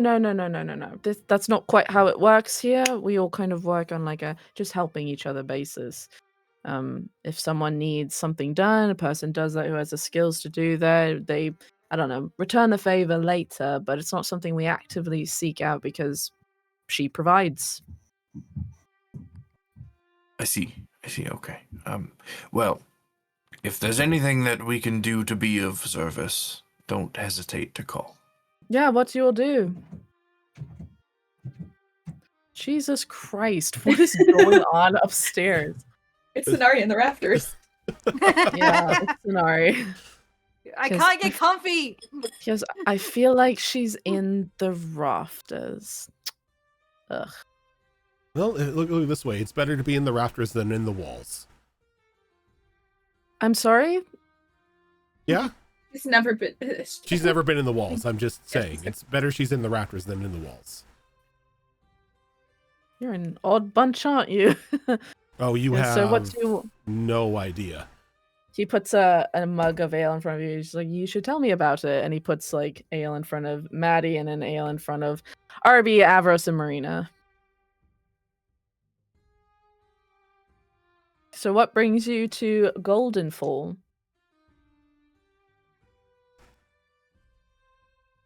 And he kind of just like looks over at Arby.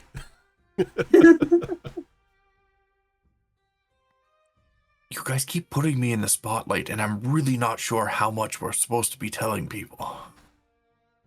Arby, you're our leader. I am no such thing. Well, And Avros goes, we are from Sargenty. We're making our way through the forest with Rena, who is actually my aunt. So it's just a bit of a camping trip. And I'm just gonna roll their deception off of each other because I want to roll and have fun too. Wow. And the bartender kind of looks at him and goes, wow, taking a camping trip in the forest is definitely a choice. He goes, yeah, but we're seasoned campers. Although not so much these ones. They're new, but I wanted to invite them. He goes, okay, well, this is a great first stop on your trip. We've got a lot to offer, even for being a small town. So, yeah, it's quaint. Yes, I do apologize if we seem a bit strange or a bit on edge. It is the first time in the forest for several of us, so we're just The first not time sure of is the custom usually yet. the most difficult. I understand. But anything you need, just ask. Your generosity is most kind, Of course, my name is Dorian. Dorian. Yes. Arby, Gaius, Sinari up there, Maddie, Avros, and Marina.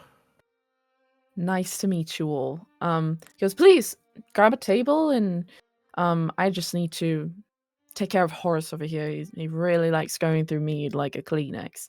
And Horace like lifts his head up and it's this very old man. He goes, like, Dorian, it's time for my refill. He goes, yes, right away, Mr. Flavisham.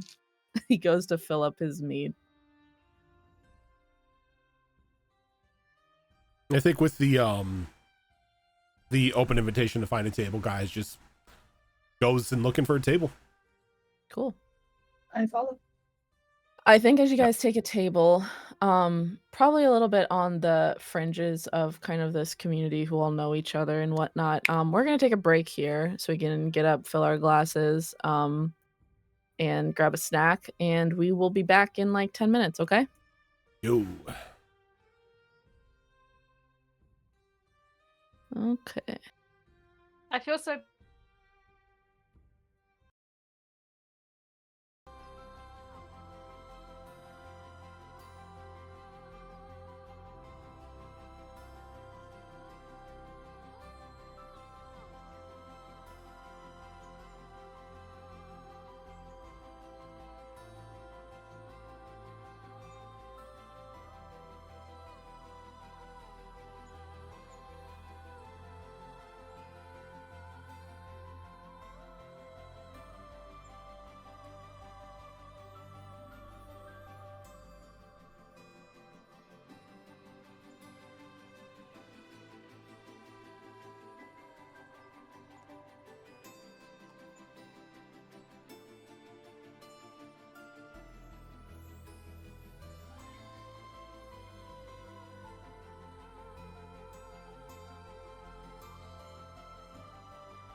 so much All right, fae. we're back. It's something. It's not really fae because it's not Something really else. fairies. It's just something of its own accord. But if you guys want to Okay. use the layman's term fae for the forest, then that's totally fine with me. But I needed to make that like distinction, so you Got don't have to worry about like not giving your name or like to people or whatever. So yeah, Okay. yeah. Which Arby already did, which is great. Yeah. I mean, I said like I didn't say thank you to the innkeeper specifically because I was like, I don't know about the rules of this place.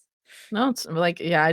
I wanted to make that distinction last time, but we were but it's not technically fae. There is a lot of funky shit going on in here, but yeah. But we're back and better than ever, baby. Did everybody have a good break? Hmm. Okay.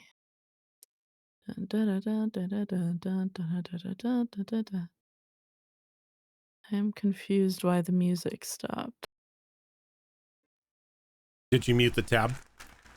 No, I did not. Give me 1 second here. I want to just reload it. If that's cool, and I'll reshare it. You shouldn't have to reshare. Reloading on your own, you should be able to press play and we should be able to still hear it. There we go. Okay. Should be okay now.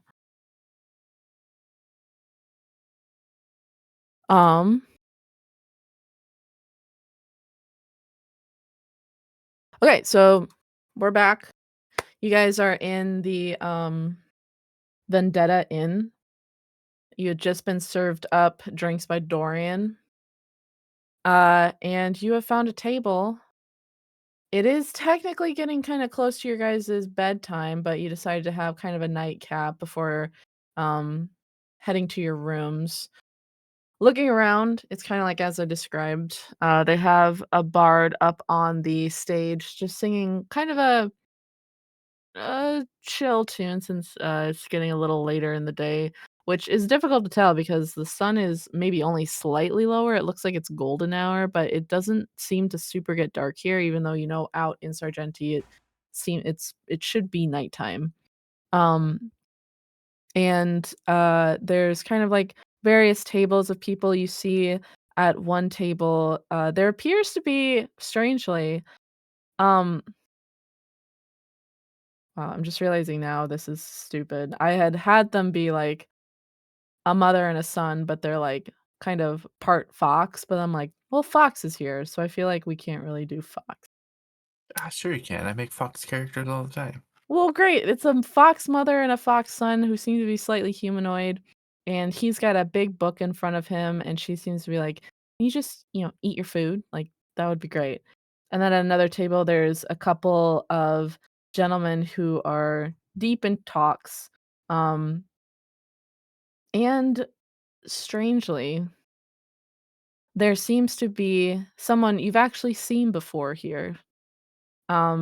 But it was a while ago in terms of like our actual playtime. Um, but it's the fortune teller from the Rabbit's Foot who read your cards that one time. Uh, and they kind of um seem to meet your guys' eyes and give you like a little nod. But they go back to kind of shuffling their cards. Other than that, it seems like that's kind of in terms of this town, it might be winding down for the night. Does the fortune teller person seem not at all surprised to see us? Give me an Or insight check.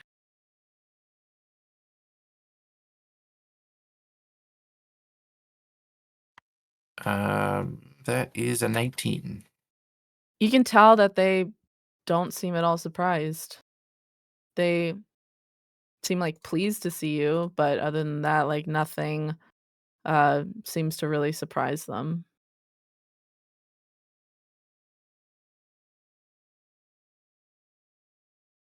Malls, I'm sorry, can you reshare the music link? It did not work. Well, well, well. Oh wait, no, well, it works now. well. It works now. Never Okay, mind. good. Okay, good. Yeah, mine just kicked on too. Okay, great. Sorry about that. But yeah, that Air Genasi next, who read your tarot cards at one time, does not look at all surprised to see you. And instead just goes back to shuffling their cards. Do they look busy or? No, there's no one at their little table. Except the only difference you see is on their sign, kind of maybe like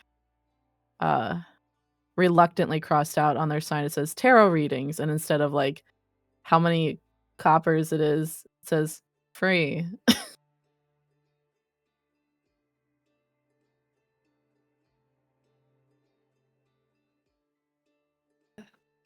Okay, now I feel like no, I shouldn't. Okay, I was thinking that I could go over there, but I'm looking at the sign and I'm trying to decide of whether or not I want to pay. Like, I should pay her if this is the case, because I know you said it was reluctant. Well, that's just because they don't take any payment for stuff here, so she's following the rules. Mm. Right.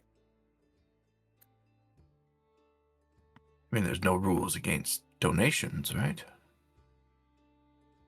That would send you to jail for at least 5 years, I think. Straight Do to it, jail. Maddie. Break the rules. I'm just kidding. There's no rules. I mean, you can tip if you want to, but it just is not a regular custom.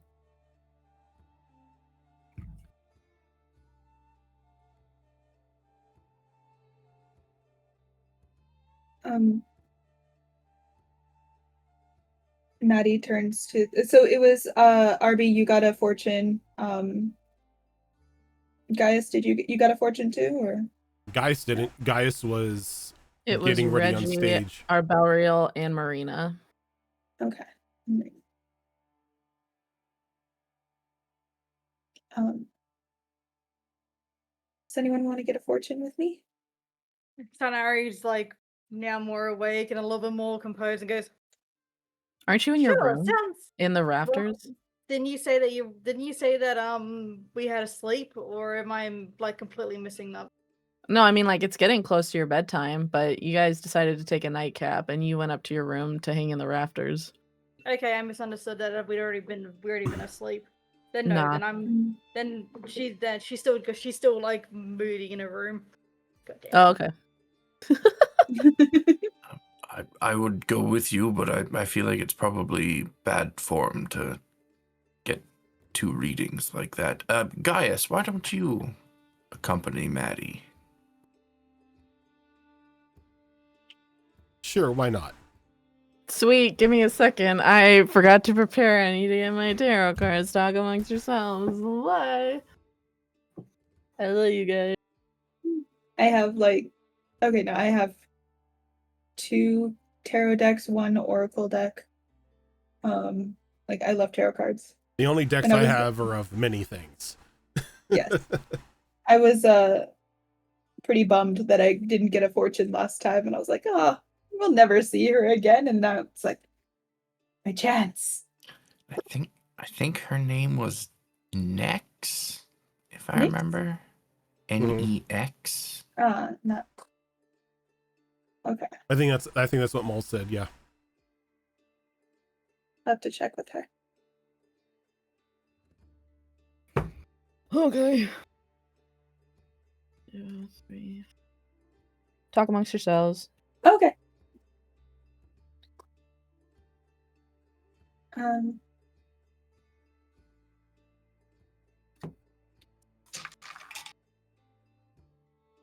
I have Please talk amongst yourselves. They're trying really? to figure out what to say.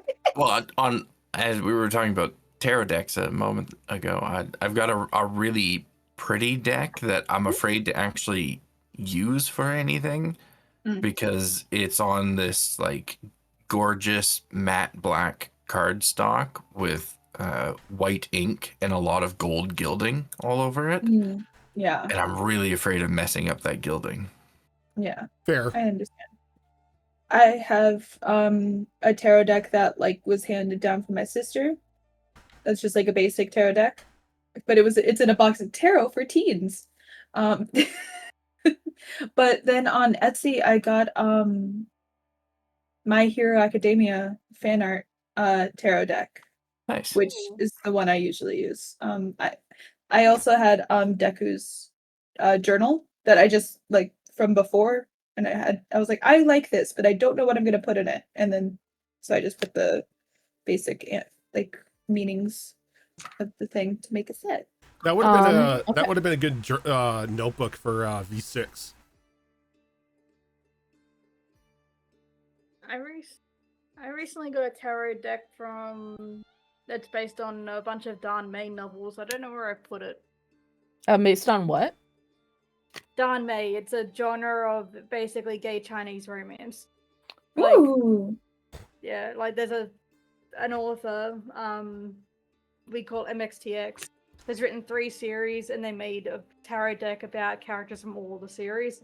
And it's an absolutely gorgeous piece of art. I'm just not sure where I put it because I've been packing. Okay. Are you just going up by yourself, Maddie, or I wasn't paying attention. Gaius is going to accompany her. I don't think he's going to get a reading himself.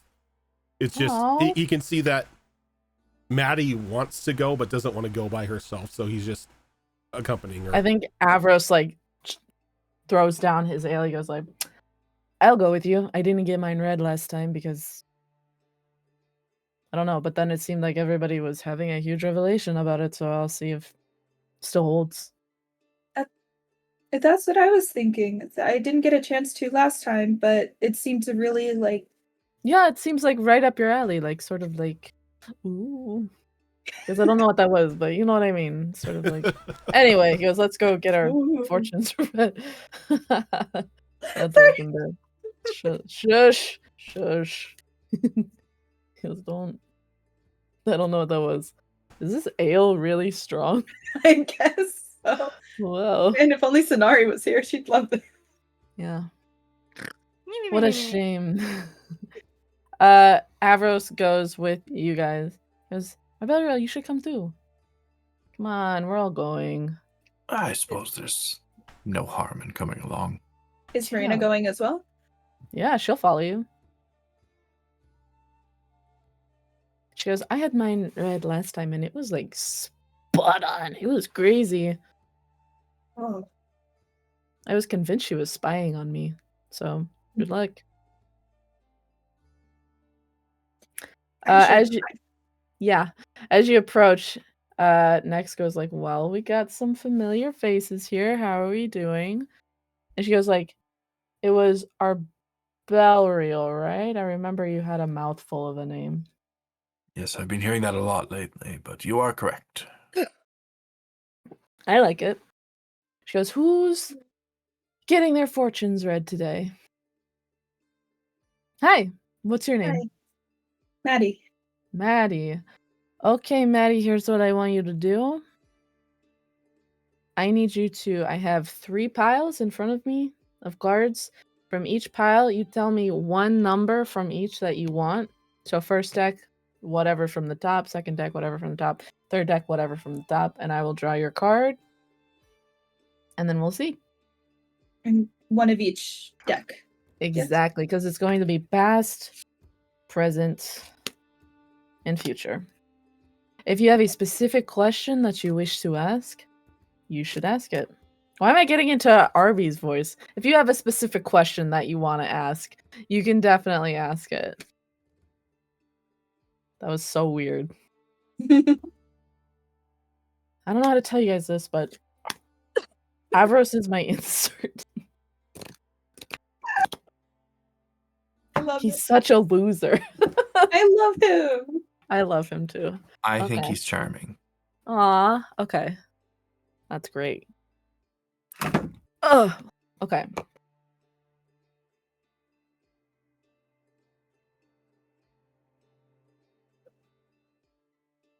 Mm-mm-mm.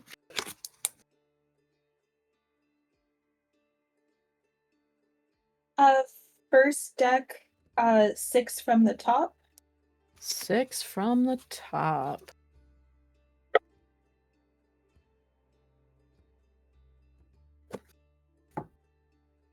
Oh, okay. Second deck, 6 from the bottom. Whoa, brother.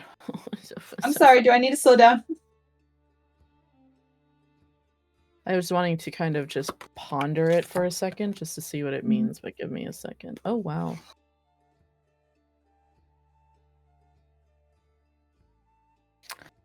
Okay.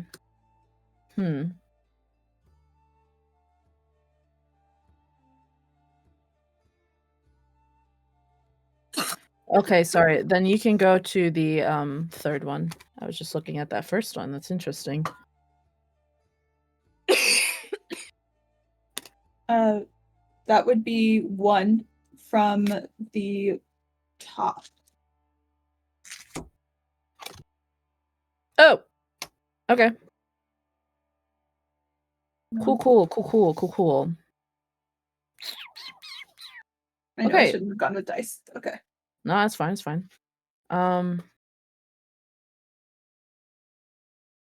So for the first one, we got this awareness, and you see that it's like a strange old man. He kind of is creeping me out a little bit. Essentially, awareness. I feel like you've come into a sort of realization in your life, maybe. Did some big knowledge get dropped on you, or I don't know. Yeah, cool. So awareness, essentially, what you want to think about with this is, it's facing towards me. You have all of the tools at your disposal to handle whatever is thrown at you. But sometimes I suppose people who maybe come into a big realization like this might just let it pass them by. You should not do that. I know it's scary, new beginnings, maybe some of the stuff you've come to be aware of is scary, but embracing it will just open up more doors for you in the future. I suppose it's kind of awareness is an ability that kind of hints towards an ability that you have to sort of maybe create your own reality, maybe with your imagination. Or she looks down at your fingers, which I'm sure have like maybe charcoal on them from when you were drawing. Little Byron goes, maybe with your art, stuff like that, or maybe with just an innate sense of power you might have within you. Just you have the power to accept the new reality at hand. Does that sound good? I'm not freaking you out? Okay, cool. You look a little nervous. I didn't know. Oh, I'm always nervous. Oh, okay. Second one you got. Shadow. It's okay though. Essentially it's just saying that nothing at life is at like a standstill. Everything is in flux.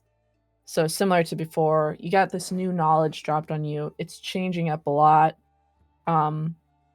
It's probably calling you to action. If you feel called to action, you should answer it. It might not make itself known at first exactly what you're being called upon to do, but just to be at the ready for that. Is that kind of, if it resonates, great. If not, it's just my livelihood, so that means I'm really terrible at this. So essentially, this is kind of ourselves confronting maybe our shadow selves, is to who we're meant to be, who we're supposed to be, and to walk courageously within that. But if you say you're nervous, that might be a big hurdle for you going forward. But that's okay. Nothing easy, nothing worth having is ever, easy. And then for this last one, it kind of threw me a little bit because I thought we were following a pattern, but I guess not. But you got passion ignited. Seems to be like a woman with fire in her chest. This is sort of just saying, let your soul soar. If you find yourself kind of stepping into your true self, go with it for the future. A lot of adventures probably await you in the future. Huh.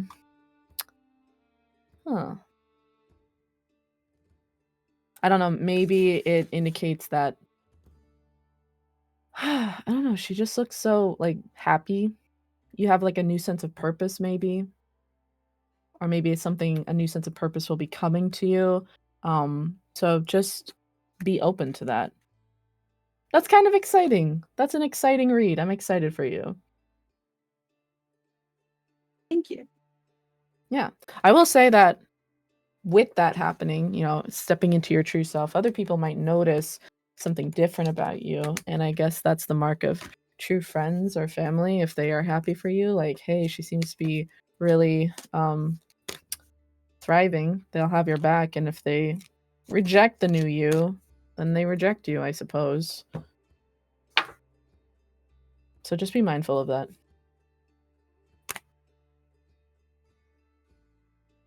Okay. Who wants to go next? Because what about you, sir? Points at Gaius. What about you? I saw you last time. You didn't do anything. I know you want to. I was on stage last time. I know you did amazing. You really should have won. Oh no, I was fairly beaten out by a much more talented bard. Yeah, she was definitely interesting. I'm not really one to take a look into my future. I kind of prefer to be surprised. Though I know a couple of my friends here are itching to have their fortunes read. Really? Like who? Because he looks over at like over at Arby. Like him. Oh no, I've had mine done already. But I believe Avros here was. He was like, sure, yeah. I'll do that. She was awesome. Let's pick one. And he kind of she holds it up to him and he grabs something. I'm just gonna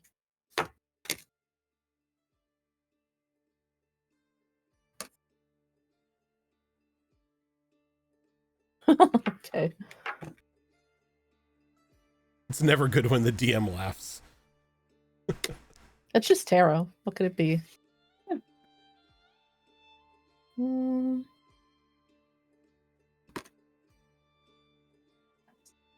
Okay. Interesting. There's kind of a theme going on here.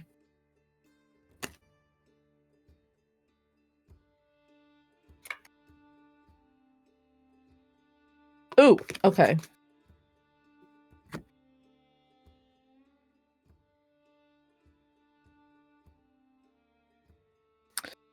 Huh. I'm just wanting to look at this one real quick.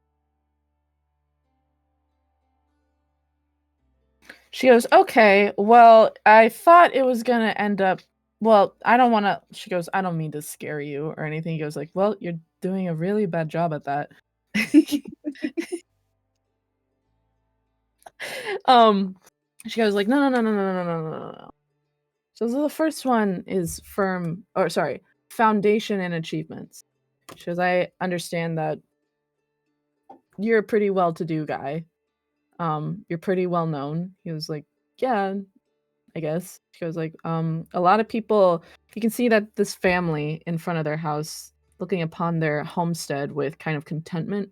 People maybe feel comfortable around you, maybe feel like you're someone to rely on.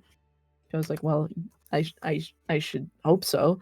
She was like, yeah. So essentially, you have this persona as someone who's dependable, makes people feel good about themselves. You are pretty set up for yourself. And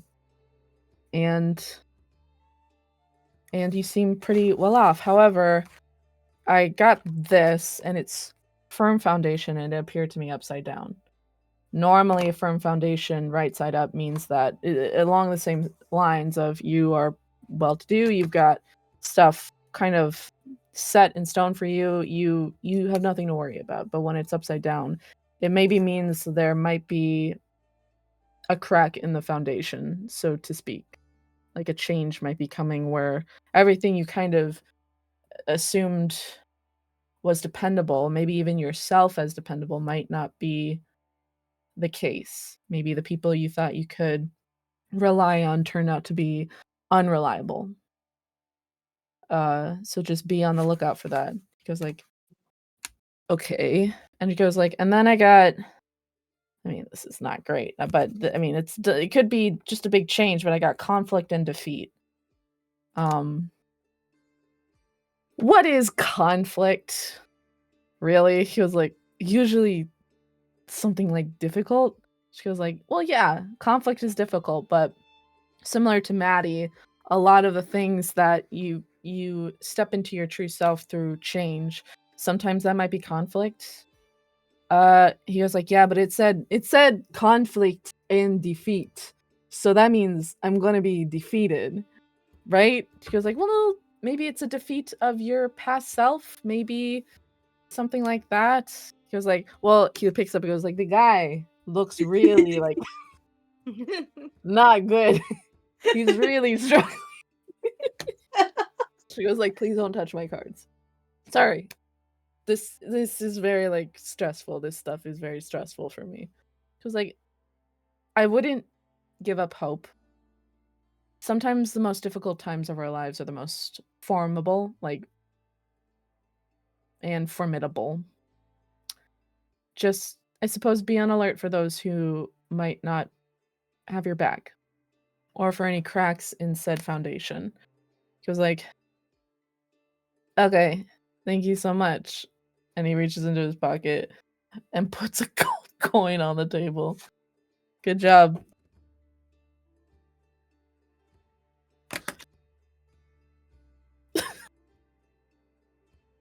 I feel like this was a bad idea. I'm sure it'll all turn out to be a positive thing in the end. Did you see that guy on the card? He was like, looked like he was gonna throw up. He I didn't think I'm gonna look throw up. good. You know what? These things have a way of feeling ominous, but turning out to be quite beneficial for us. I'm sure it'll be Yeah, fine. maybe. Maybe they do. He was like, well, thank you so much. And he gets up and kind of walks away. She was like, ugh. He's not really seems a bit anxious. Sorry if I freaked your friend out. We're all a bit anxious nowadays. I understand. Sure, I can't entice anybody else for a reading. It's okay if not. Or hey, even if you already had a reading, just to get an update. It's not uncouth or anything to have a kind of double reading take No, place. time I don't know changes. what the rules are. Not at all. Time changes, so the cards change with you. I mean, it couldn't be any worse than what Avros just got, right? I mean, I wouldn't say his was bad. Just be on the lookout. Yes, but would you say it was good? I would say that pause, I think, is very telling. No, I had something in my teeth. I think that we learn a lot about ourselves through conflict and defeat. Hey, defeat, it's only a defeat if you let yourself stay down, right? No, I think it's always a defeat regardless. You can just choose to get back up afterwards. You know what? Let's go for another one. Why not?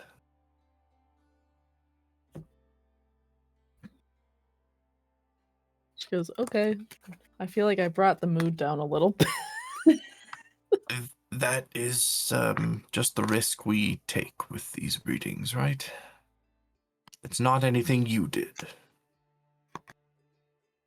I have to sneeze.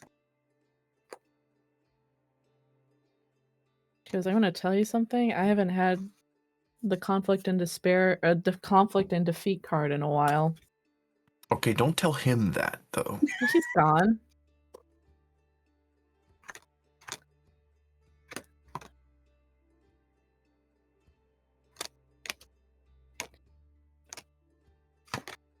Okay. Tell me any question in particular you're wanting to ask the cards, or just kind of a general?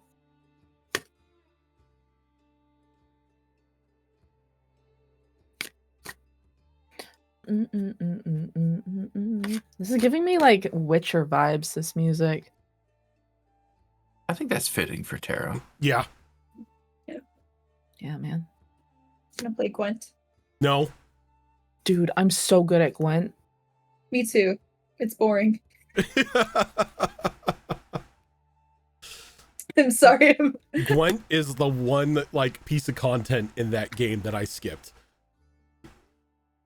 Okay. Like Skill issue, I it's guess. like- Missing out. It's like I'm here to hunt monsters and, you know, hunt monsters. I'm not here to play Magic the Gathering. That's the neat thing. You can do both. Yeah. I bought I haven't. Fallout New Vegas day one. I had only Oh. unlocked the achievement for playing Caravan last year because I forced myself to do it.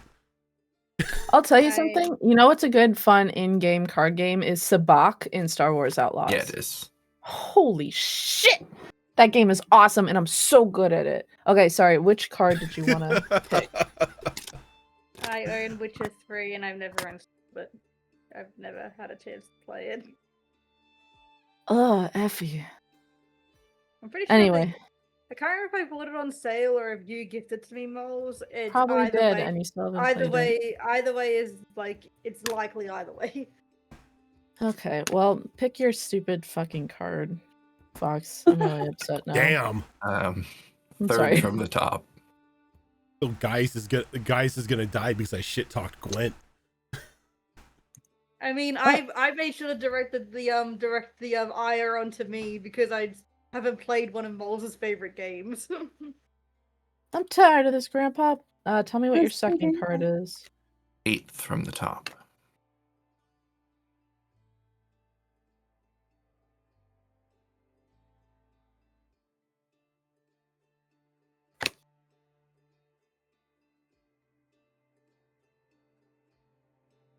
That's concerning. 7th from the top for the last one.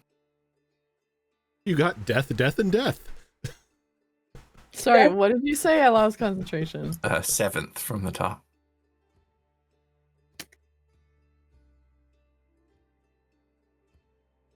Oh, okay. Cool. Cool.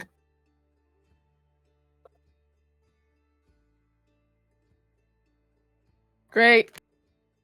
Okay, so for the first one, I got solitude upside down. It's a lady. She's reading a book. She's alone. She ain't got any friends, but she's upside down. It's possible that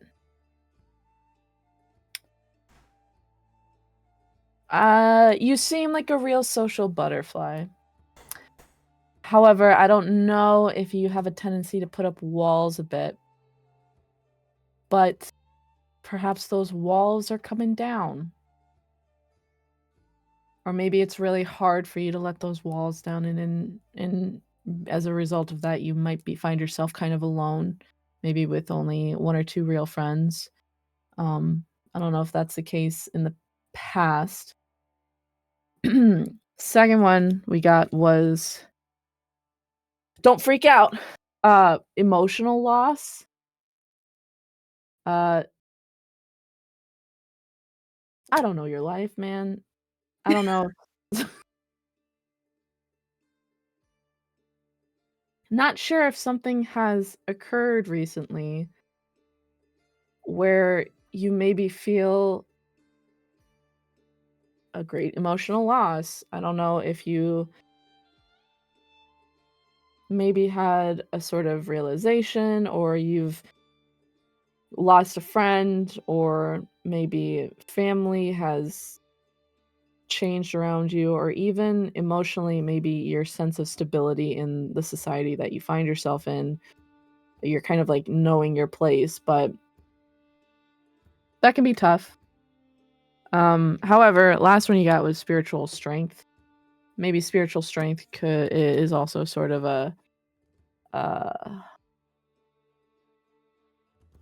sense towards that emotional loss as well. But regardless of all this solitude you might have found yourself in, or emotional loss, I mean, this guy is kind of like got an aura of someone sort of protecting him. maybe you've got people looking over you as well that you can draw your strength from, you can draw your power from, and also maybe draw power from within yourself. I mean, I think that's a great note to land on. Sorry about that. Wasn't my call. You know, it's it's all right, actually. It's very fitting. It tracks with some stuff that I've learned recently, so Oh. thank you. Another one. Nailed it. Goes great. I'm very sorry about your friend again. Tell him not to take it so hard. You know, take what resonates, leave what doesn't. It's not the end of the world. You know, it's just you know, be mindful. Be safe. God bless. Maybe not God bless. Goddess bless. Ah, I messed up my shuffle. Well, thanks. It was nice to see you guys again.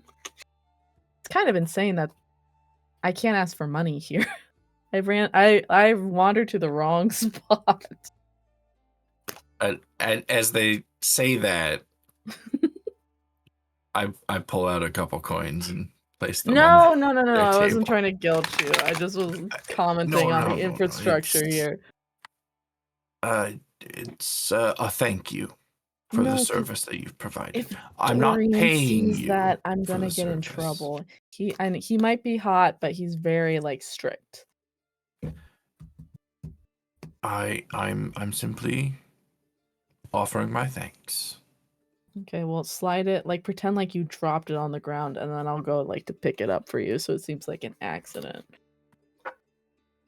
So I should pick it up off the table that I just put down in front of you, and Yeah, then okay. like you were just showing me like this is what a gold coin looks like, poor lady, and then like, oh, I dropped it on the ground, and I'll go to pick it up for you. So Dorian's not like, he paid you, and I'm like, no, I was just helping him. Right, okay. I've got this. Yeah, exactly. He goes to very obviously just like sweep all the money off the table in their Whoa! direction. Look what Oops, happened! silly I me. can't believe I'm it. so clumsy. Yeah, can I have us both roll performance? Okay, good. 7. Well, Oh, you did. I rolled a dirty 20. So like you are so over the top about it that Dorian looks over like, what's happening? She goes, "Sir, you you dropped your coin. I'll get it for you." Coin? Oh no, I had no coin. That must not be mine. No, that's yours. Like you fully dropped that on the ground. I'll get it for you. Ugh, you gotta be more careful, sir. And she takes your hand and pretends to put something in it, but there's nothing in it, and she's already pocketed the coin. It was so nice to see you again, sir. It was my pleasure. I think I better go see Avros, see how he's doing. So, thank you again. It's very insightful. Yeah. As you turn to go see Avros, he's not at your table. And you look over, he's actually sitting at the table with the fox mom and her fox son. And he's talking kind of animatedly to this little boy.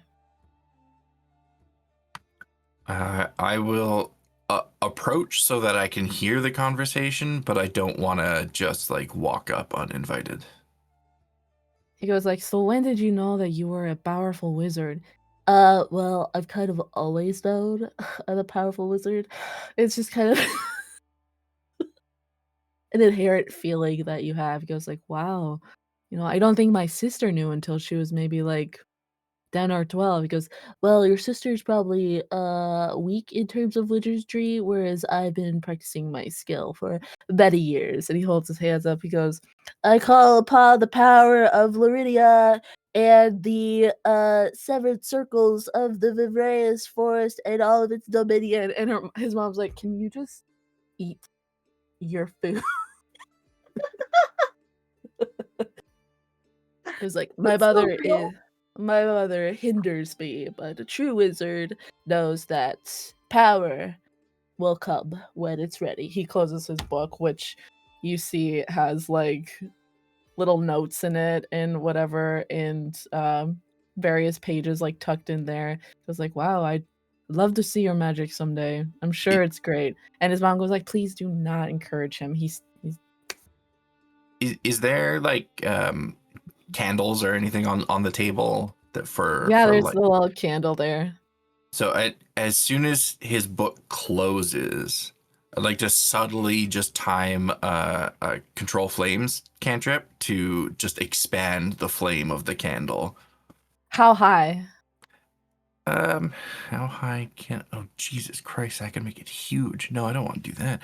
I just want to make it go up to like a foot tall for a second or two before it goes back down. And as he closes his book, and these flames go up, and his mom goes like, God! And she goes like, Mother, I told you I know exactly what I'm doing. I am the all-powerful Brayden. She goes like, Brayden... I know you have power. I'm so proud of you. I love you. But we're in an establishment with alcohol. You can't just be doing your little fire tricks. This is making me cringe mentally because I knew multiple people like this growing up. Mother, I call upon Brayden. Brayden! Eat your food. He goes, I was like, that was amazing. I wish I could do magic like that. One day I may take you under my wing or tutelage, people, but I won't lie to you, I'm only 11 years old. And Iris goes like, yeah, I see that. He goes like, well, I hated to be a bother. I just wanted to say hello. I'm new to the neighborhood. She goes like, yeah, it's nice to see you. Thank you so much for, talking with him.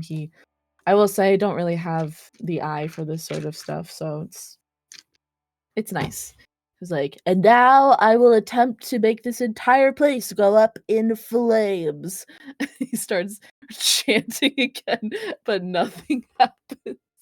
She's just eating her food like...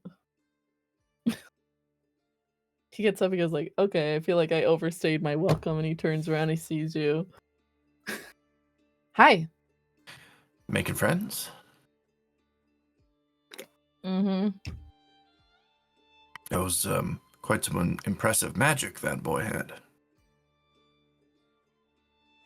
I want to... Are you trying to, like, actively deceive? Sure, why not? Okay, roll a deception check. 18. He was like, yeah, I'm a little nervous now that he says he's going to put this whole place up in flames, because he might actually be able to do that. Oh, I'm sure it was just a figure of speech. No, he seems pretty adamant. He told me he once tried to banish his mother. And then she lost the tip of her finger. Oh. Yeah. But it didn't hurt her or anything, she told me. I'm sure this place will be fine. I don't think it has to worry about going up in flames. At least not from him. Maybe just the curtains go up in flames. He was like, sorry, that freaked me out. I didn't want to do it last time, but... Understandable. It's...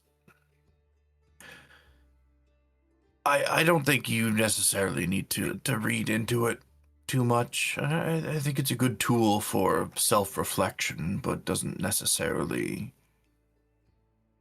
mean that anything is set in stone. I mean, how does one self-reflect when it literally says defeat? I'm going to be honest with you, Avros. I'm having a really hard time putting a positive spin on this. I don't mean to bring the vibe down, but it's like, ugh. With everything going on, the last thing I need to worry about is failing, Defeat can lead to growth.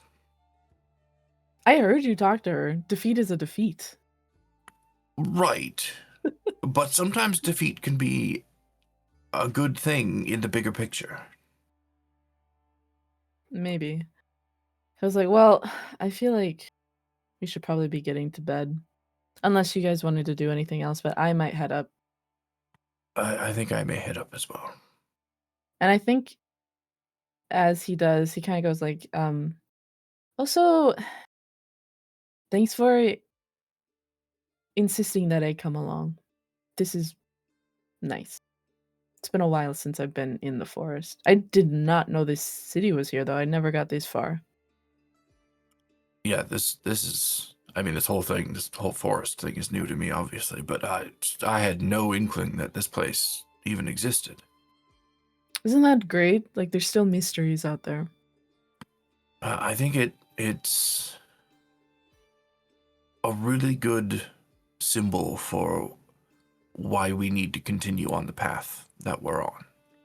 Yes. You know, places like this, they need to be protected from people like us.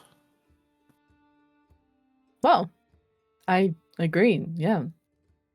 I thought because you had to, I don't know. I get You're it. a little bit of an enigma still to me, but that's really nice to hear. There's a lot of conflicting thoughts going on, but that's why I surround myself with people like you now. You help orient that compass.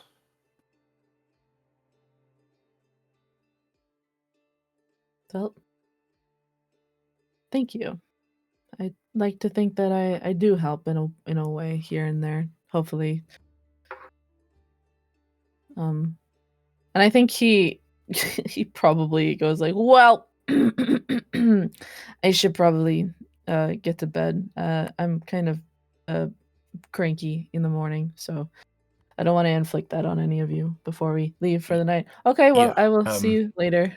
Yeah, I think I'm gonna go as well. But at some point, you know, you're gonna have to tell me about this. And he kind of motions at Avros's whole outfit.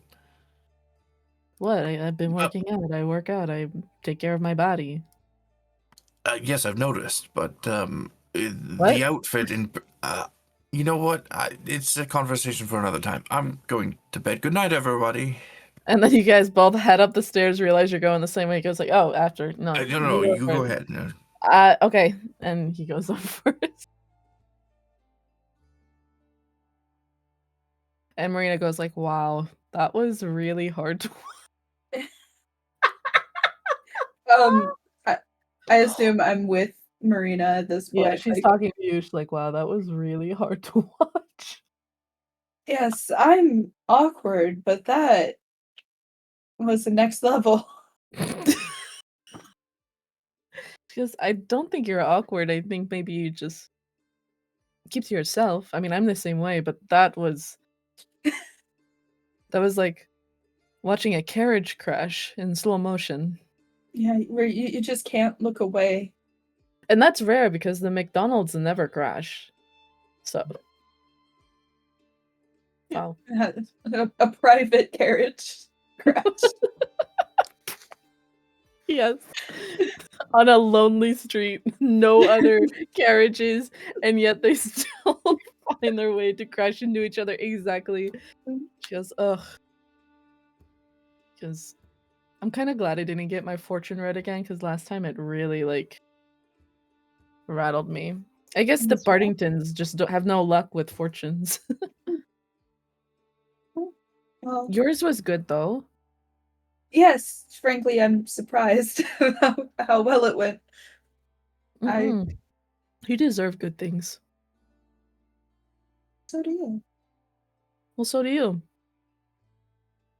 I just said that. Yeah.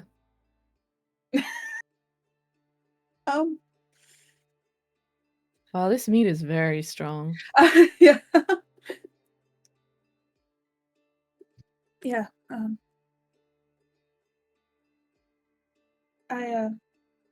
Are you okay? Do you need help up? No, I'm good. She stands right up. And she stands as what she thinks. I should probably get to bed as well. Me too. Guys, are you going to bed? Yeah, I guess it's about that time, isn't it? You don't want to go talk to another bard who's performing, like the last time we were in a tavern together? What is that supposed to mean? Nothing. What about that fox mother over there? Shouldn't you be focusing on the slow motion carriage wreck conversation that you were just having? Foxy lady, she's ready. You know she needs a break from Brayden. You can tell. Avros could babysit. If your brother Yeah. babysat, this whole place would be in flame. What? No, he's great with children. I am bad with children, but he's great with children. He teaches fencing down at the school. You know this. They all love Been there. him. Yeah. Although they have been. Never mind. The last thing Brayden needs is a sword of some sort.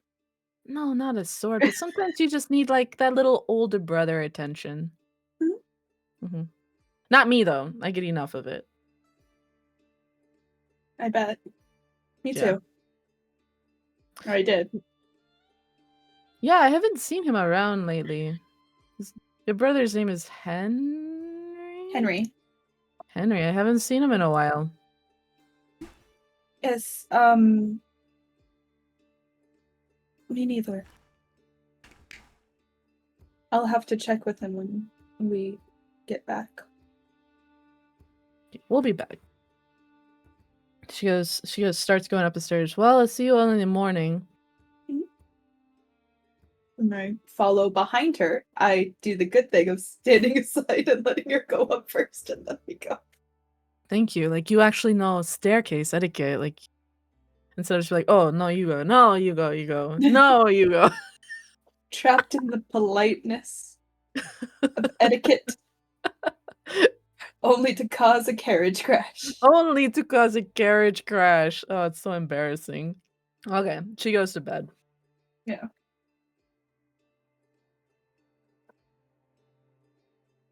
Yeah, she goes, Maddie goes to bed too. Guys, you doing anything else? Guy's just like was sitting there like enjoying the sight of the carriage crash and an almost carriage crash. And he just laughs to himself and goes like heads up to his room. Okay. Nighttime sharpens, heightens each sensation. It's bedtime. Oh, this sounds like think of me. Oh, never mind. You guys settle into your rooms. For some of you, it's probably been a while since you've actually stayed in a tavern. For some of you, it might be the first time. This song is throwing me off. It's a little bit too... I'm going to change it. Ding, ding, ding, ding, ding, ding. Anyway, been a while for some of you. For some of you, maybe it was the first time. But you all settle into a very peaceful sleep. And despite the fact that this town seems to take no money, seems to be given everything that they need, this is a fairly comfortable establishment. Like, Gaius, I'm sure you've had your share of tavern rooms, so you can tell this is pretty top notch. I'm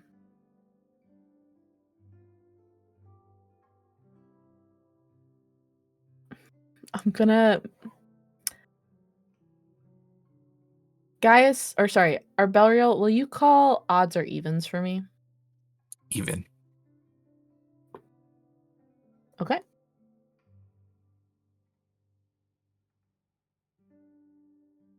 As you're sleeping, you're suddenly jolted awake by just like a sort of burning like sting on your shoulder.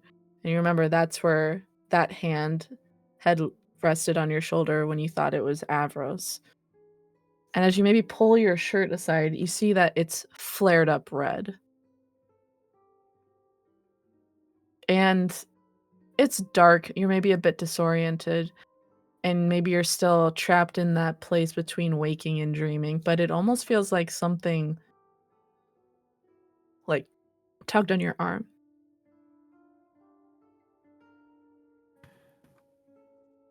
I think his first reaction is to quickly and almost in a bit of a panic brush away at that area. Like when you feel like there might be something crawling on you and you aren't sure if there is or not, but then you feel it again and it's like, oh shit, there is something on me. It's kind of that reaction as it snaps him out of that sleepy state. And then that's probably when he notices where it is and what it is. And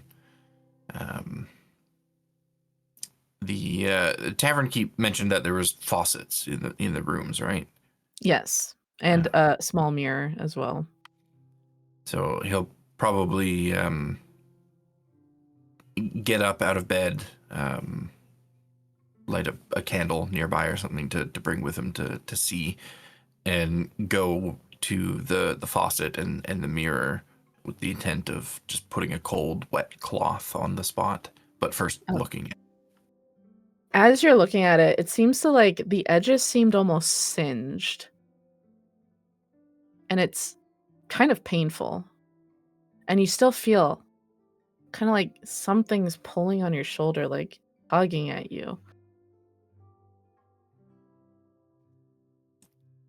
Does there feel like there's more resistance if I like pull away from the direction that it's tugging me? Like there is something that's almost like holding on to me? It does feel like something is kind of like holding on to you, but it's very much like someone tugging on your jacket, like, come this way. Hello, I'm trying to get your attention. It's not like manhandling you, but it's like kind of like.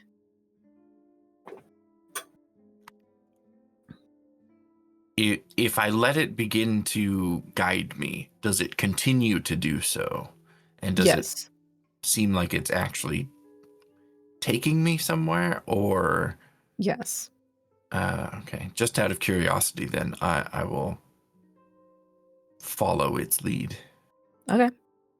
You follow its lead right out your door and down the stairs. I have the burpees. Sorry. Down the stairs to the now empty tavern, like main tavern floor. And right out the door.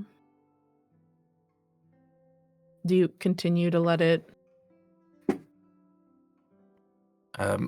As soon as I get out the door, I will just stop for a second and kind of look around, see if there's people around or if the place is empty. Give me a perception check, please. Ooh, that is very good. 22.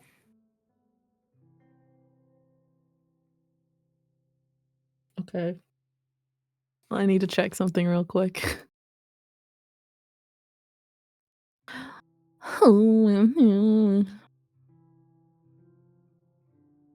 Yeah, no. As you step out onto the dirt street of Golden Fall, you look around you and your eyes are kind of scanning the windows of like these houses, but at the end, almost like you can sense there's something there. Your eyes go up onto the roof of the inn and you see kind of a dark figure stood there for a moment, and just a second too late, it kind of slips back into the darkness. But the incessant tugging on your arm is not towards that. It's going towards like the center of town.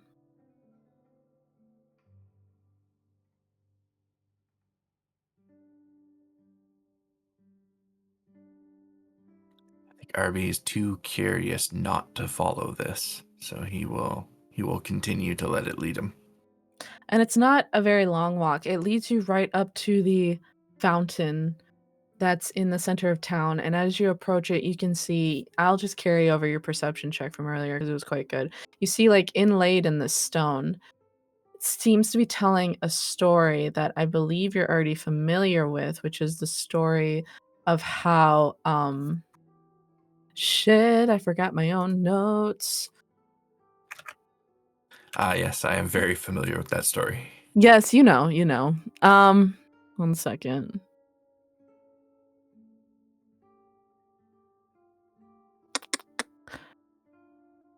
It's the story of how Laridia struck down the god of, like, rage. His name was Ravnos, after he took her eye. And it's just like kind of like a pictogram around each edge of the stone to tell like a whole story in perpetuity. And as you approach the stone fountain, you can look down into the water as the tugging on your arm stops.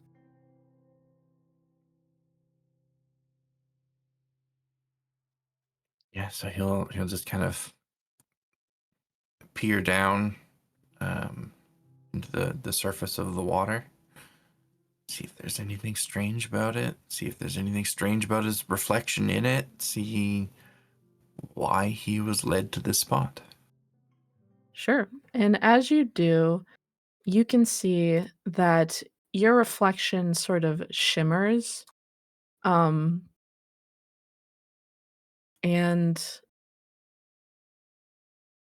you can see it's very strange, but you can see the stars. It's usually quite hard to see the stars in Sargenty because of the city lights that seem to kind of line up and down the streets.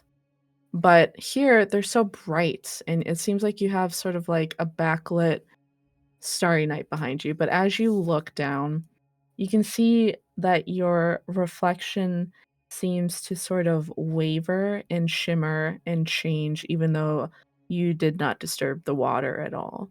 And as you look down, you see a hooded figure, and the first top half of their face is in shadow from their hood, but the bottom half, the jaw and the mouth, you can recognize pretty easily as Avros's. And this Avros kind of chuckles, and Ben says, well, you are not where I thought I would find you.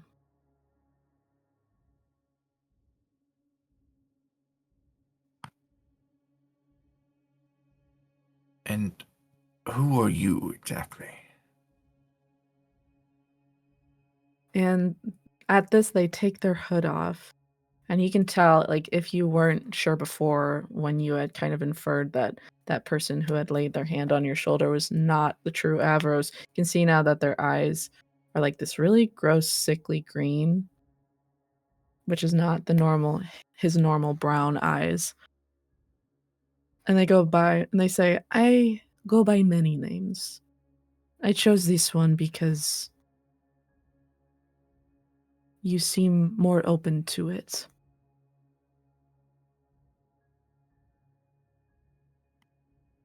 You chose that one because it would be easier to deceive me with. Not deceive you. I simply wanted to make you an offer, and I wanted you to be as comfortable as possible. More open to it.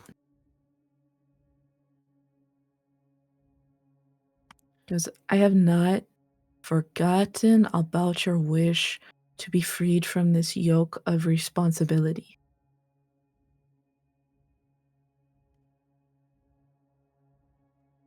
It was my wish, but it has nothing to do with you. It is no bargain that I've made with you. No deal that we've struck. We did indeed make a deal. Once you tell me what you wish for after I ask, and I lay my hand upon you, that is a signature and a seal upon your very flesh.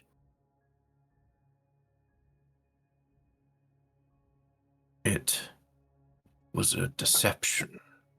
It was a trick. It was a lie. When you looked into your heart of hearts and you told me what you wished for more than anything in the world, that was a lie? No, that may have been the truth. But it was not a truth that was meant for you. It was I meant offer- for the person that you wore. I understand. Common mix-up. I offer my assistance, and you wanted to take it. That's an agreement where I'm from. My benefactor, who helps me make these wishes come true, you are quite beyond the bounds of where we can help you. However, in order to enforce this wish, we will have to meet upon your return to Sargenty. And I must tell you, refuse our help if you wish, but if you talk with anyone, you will never find out anything you wish regarding this. And I know you're looking.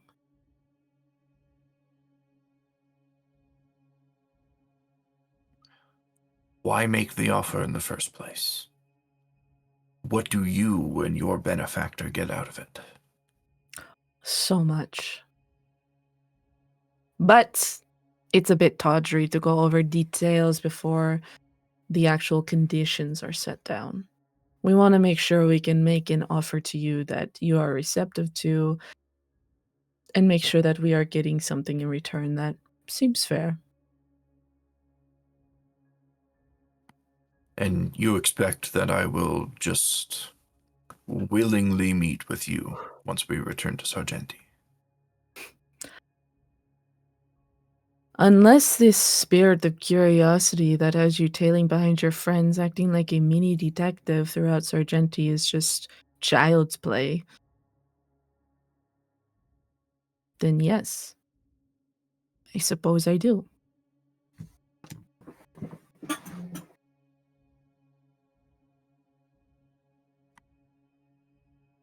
If we do meet, then you had better be prepared to share details with me, because I am not going to make any bargain with you based on half-truths. Not at all. I will be as truthful as I can.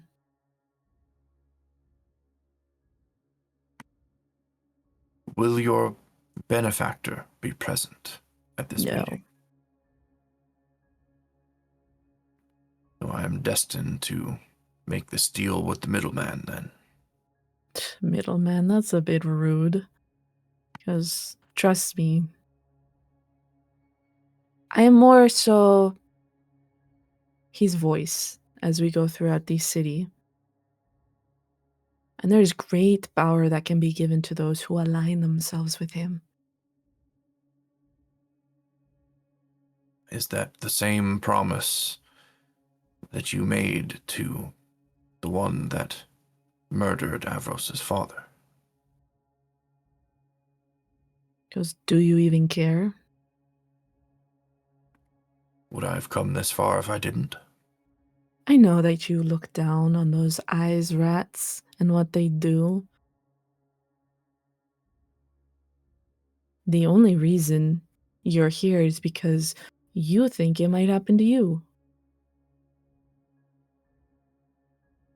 Running about in the muck with people like the little eyes tiefling that you're running around with.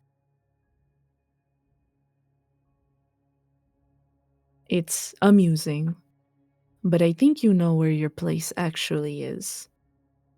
And you're right. Change is coming. And if you're not careful with who you align yourself with, it could happen to you. Just because of where you were born and who you were born to and your standing, that's not something you can control. It only makes sense, doesn't it, to kind of protect yourself. And that's what we're offering.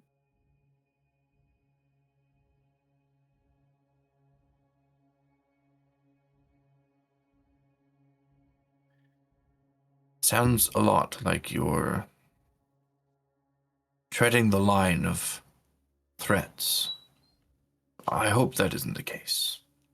Threats? I did not threaten you. I'm merely seeing the current and where it's going. People are getting angry through no fault of your own, and they might rise up and retaliate. And After they should really everything, just stay where they are.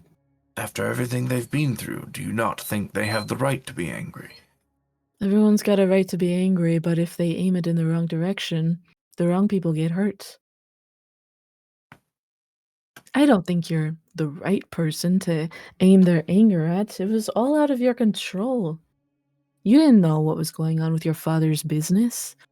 In fact, this very business that he shunts onto you, that's not fair. Is it? Perhaps not. But if it is shunted onto me, am I not then in a position to correct it? Perhaps. But I think you'll find, similar to the Partington family and that Partington boy that you're finding yourself around, it's all very good to be the voice of dissent against a wave, but sooner or later that wave crashes down upon you. And it's unfortunate and sad. Things should be more fair. We're just trying to even the playing field a little bit. That's why I make offers to people such as yourself and people such as Gabriel, whose name I notice you did not say. Is it because you forgot it? No, it is because I have a certain animosity towards that man. Well, he was backed in a corner. It's true. His brother, it's terrible what's happening to him. He was desperate, and so he answered. He was desperate, and so you preyed upon that desperation. No, no, no, no, no, no, no. We offered an option. He chose to take it.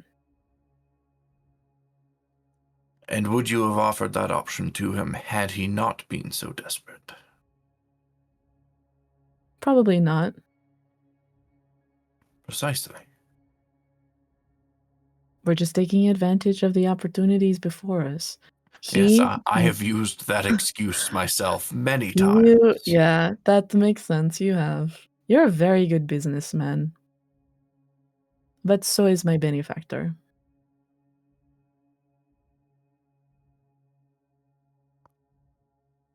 I am willing to listen to you. However, only because I wish to learn more. Of course. You have a very shrewd mind, Arberial, and frankly, I'm surprised it's not you running this city. It's just such a shame that you inherited your father's business and all of his dealings and his rhetoric, so to speak. You could make some real change if you chose to. In fact, we could even alter the terms of the deal. Maybe it's not so much shirking the yoke of responsibility, but maybe we give you the tools to make real change in this city, if that's what you wish. I don't know if it's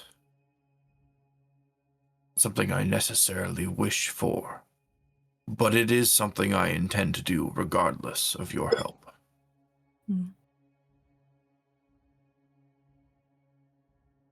Well, think on it. And we'll see you in Sargenty. Suppose we will. And he kind of reaches forward and taps the water surface, which shivers, and then you see yourself amongst the stars again. I think Arby just sits down next to the fountain and remains there for a while before eventually getting back up and going back to his room.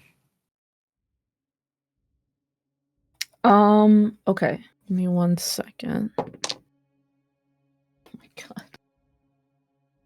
god. As you head back to your room, you hear a soft creak on the same floor where your room is. And as you look down the hall, you can see Avros's door kind of open and shut real quick. Like he might have just stepped out or stepped back in. I think Arby is like really on edge right now, and he's got in the back of his mind that shadowy figure that he saw. So he just goes sprinting for Avros's room because his Okay. mind goes to a place of danger. Sure. You knock on the door, you just bust in. I just swing the door wide open. Okay, as you do, you catch Avros like mid taking his like armor shirt off that lies above his like regular clothes. And he's like, "Oh, Oh, I'm sorry. I thought I saw somebody come in here. Hello. he goes, hi. No, I stepped out to like I just stepped out for like a minute to just get like go to the restroom." Go to the right. Yes. Mm-hmm. You know that outfit is kind of dark. Easy to hide in the shadow. Yeah, I fell asleep on my bed and I forgot to get my armor off, and then I woke up really late. Like when you wake put up your and you're armor on to go to no, the no, bathroom? no. I woke up and I found that I had fallen asleep in my armor because I was so tired. It's kind of Right. like when you wake up and you realize you've been sleeping in your pants and you're like, that sucks. Right. Yes. And then I'm of like, I course. better go to the bathroom. Went to the bathroom, came back, and now I'm just taking it off. I'm gonna roll an insight. No need. I rolled a 5. Wonderful. I rolled an 11. That is what happened. Are you And sure you weren't just outside, just like a moment ago? Maybe I went outside on and got some fresh air. What is that armor for, Avros? I think it looks cool. Avros. Yes. What is that armor for? Give me a persuasion check.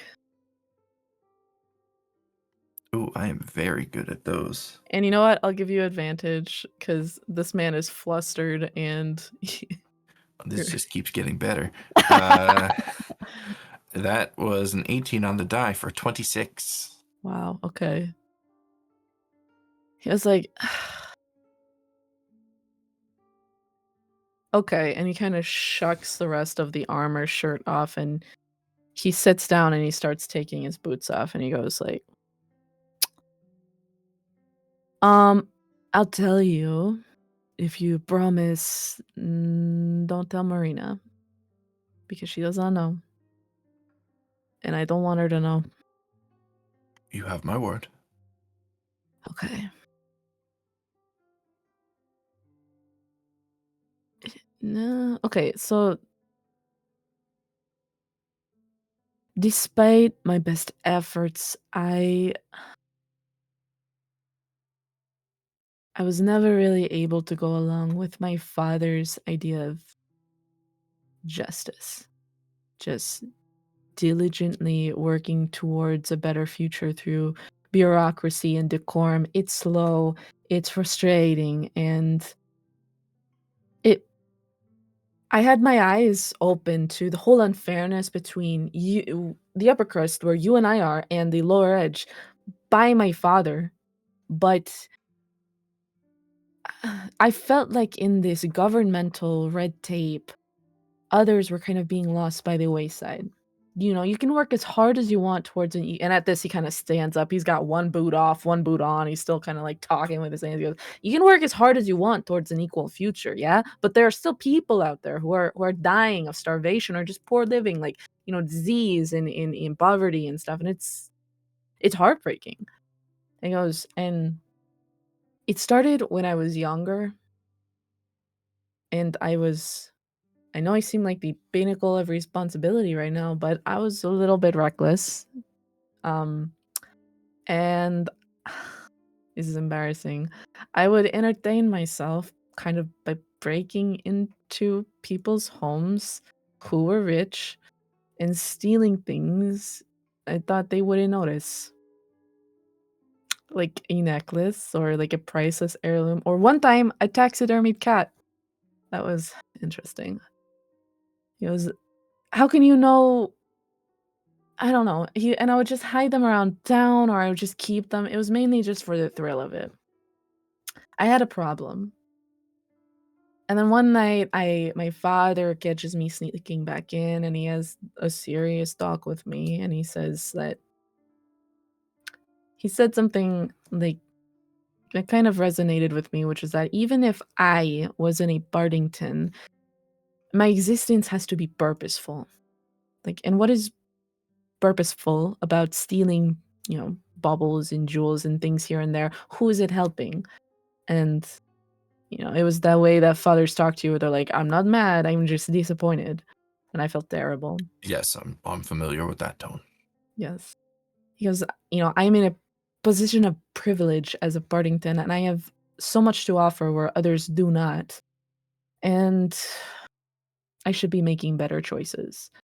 He's not saying I can't have fun, but just to do better. And of course, that was terrible to hear. Like, I'm not saying don't have fun, just make better choices. And I'm like, damn, okay. And I'm sure that he meant for me to follow in his footsteps for more bureaucratic endeavors, because that's what he does. But I was mad and I was feeling guilty and therefore shameful, and I left again in the middle of the night, and I was walking around the streets of the lower edge, and I saw, people sitting on their doorstep in the middle of the night, like, even in the middle of the night, they can't just sleep because they're just so hungry and their problems just don't go away. And it, father's guilt and the guilt of seeing that, it changed something. So whatever I stole that night, I can't remember. But I went to a fence and I sold it from whomever I stole from that night. And I spent the rest of that night kind of handing that money out. But I did it very secretly so that it didn't seem okay. So first of all, you have to be careful with how much you distribute because then the wings see it, they're suspicious. They're like, did you steal this? Or like, no, I didn't steal this. I found this. Naturally. Yeah. Yes. So I would leave little pouches of gold under like cooking pots or like in a cat bed. So it seemed like a miracle and not to arouse any suspicion. And I became really good at sneaking into the lower edge, and I know all the hidden entrances to almost any home in Sargenty. Don't freak out. And I like it. It seems like it's making a small difference, but sometimes that's enough of a difference just for a small family who realizes they don't have enough for food that night. And it's so ironic, but after all these years of stealing, I have yet to hear any family notice it. Any of their riches have gone missing. That's how great this wealth disparity is. And I sold a bunch of my stuff too, so I'm not just holding on to stuff for just to have it. And obviously stuff that I own, I'm not just going to take something from my mother if it's something really important to her. But with that being said, it's like, how do you know you're missing something if you don't even know it's gone? So yeah. That is question that has been posed many times today about many different things. Random. Right. And this sleuthing that you're doing, does it make you happy? Yes. Do you think it makes the people that need it happy? I hope so. I wouldn't ever do something like that to cause harm. That's why I try to be careful about it.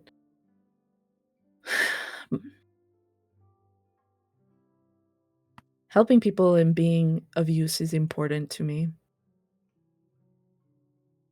I just never had the patience for what my father does. And I'm sure he's rolling his grave somewhere in this forest.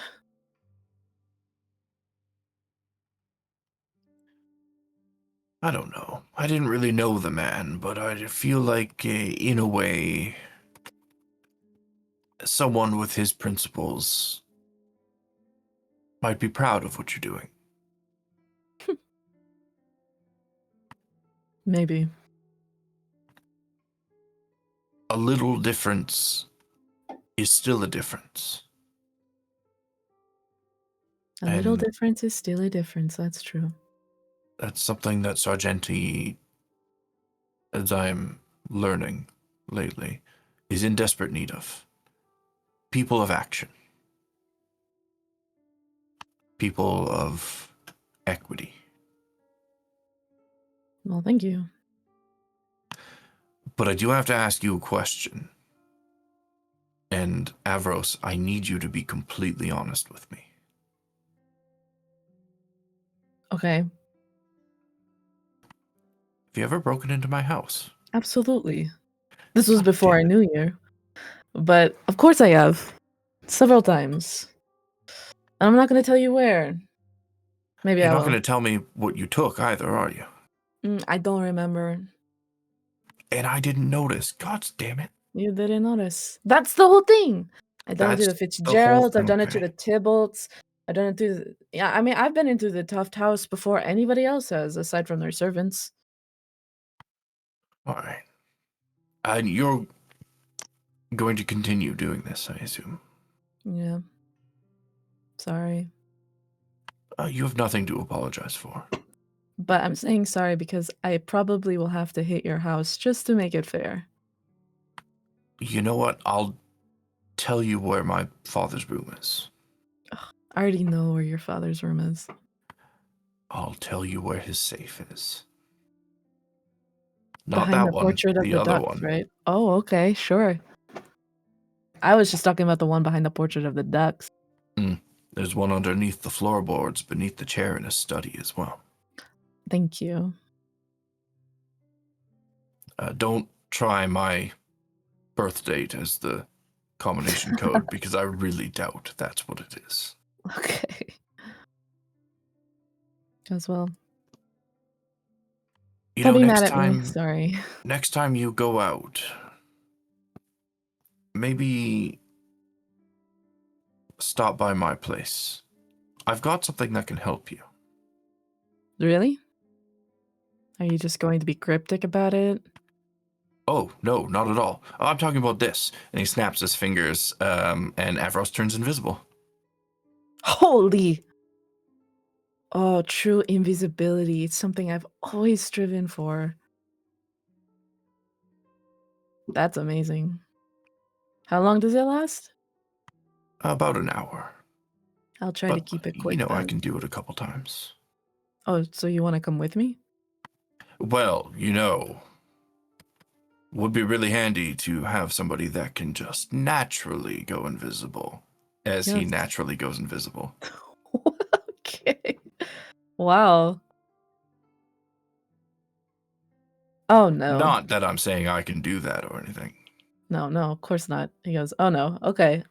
Cool. That's very cool and maybe a little attractive, but other than that, just plain old cool. As well, I'm really glad I told you that. And I hope you don't take it personally. No, it's weird. if you had revealed this to me even a month ago, I'd have. I almost hate myself for even saying this. I'd have probably tried to use it to blackmail you in some way. But now, Well, blackmail can be kind of hot. well, I may still do that then. But now I find I'm actually envious of your conviction. So no blackmail. Oh, maybe a little. Okay.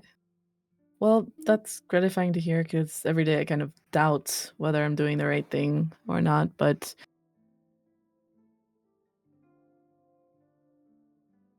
it's been harder now that the quarantine's up because about 5 of the 8 secret entrances into the lower edge are blocked now, but it makes it just difficult to get down there. But I still try, and I wonder if I'm doing the right thing, but it's good to see these people, you know, and know come morning that they know that they're taken care of. Little differences, Avros. Little differences. Mm-hmm.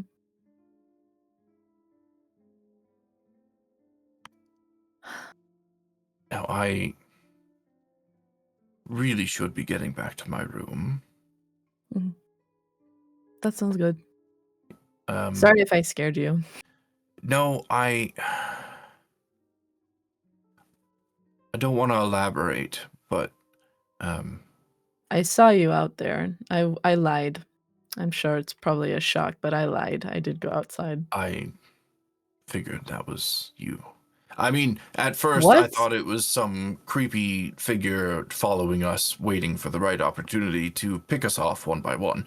But now that I know it was you, I'm a little less worried. Okay. I was just getting some fresh air and I saw you go outside and you were talking to the fountain, but I'm like, he's got magic. Magic people are kind of weird, so I won't like I'm judge, kind but of weird now, am I? a little bit, yeah. A little bit. Yeah. But it's okay. I mean, I like it. But I didn't want to judge or like if you were doing some magic thing, I didn't want to interrupt because I know that sometimes when Marina's doing like a ritual casting of something and I walk in, she gets very mad at me. So, Oh, yeah, I don't bother with that ritual nonsense. okay. I wouldn't know what the My difference is. magic is innate. Oh, okay. But I didn't know what you were doing out there and I didn't want to interrupt. And I'm pretty sure you saw me. So I'm like, that's embarrassing. Are you sure there wasn't a part of you that wanted to be seen? No, not No? at all. That would be Not at very all? against like everything that I try to be sneaky. Why would I want to be caught? Why would you want to be caught? I don't know. So what were you doing down there? Oh, I'm not going to tell you that, Avros. No, I'm just going to go to bed. But I Good night, told Avros. okay, good It night. was a pleasure. Always, yes, very pleasurable. Okay, goodbye. What? And he He shuts the leaves, door. closes the door, goes back to his room, goes to sleep. Okay, and then you go back to your room, and I'd like to say that you have, I guess, as peaceful as a night as you possibly can after that encounter at the fountain. Um, Gaius, can you do me un huge favore, por favor? Can you tell me odds or evens? Let's go evens. Great. As you're lying there asleep,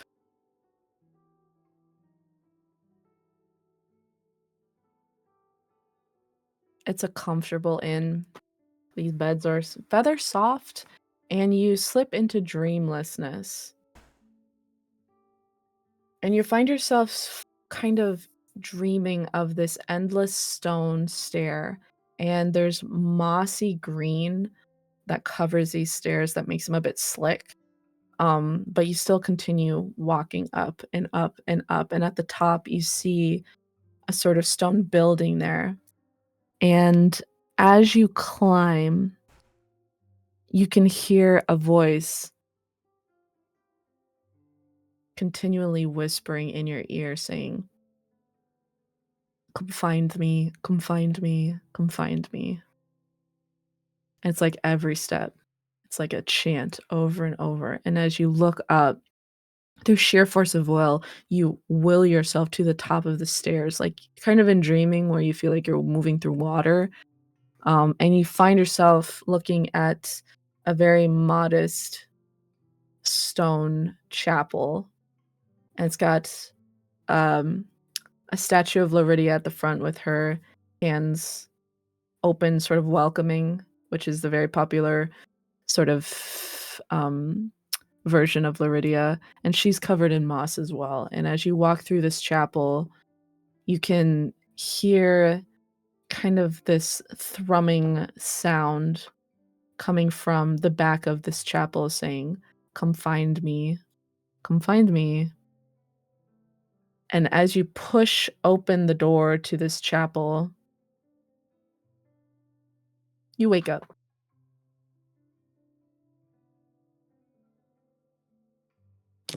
Did he get the sense that the chapel could be somewhere in the forest? Given the moss? Well, actually, I would say give me like a history check.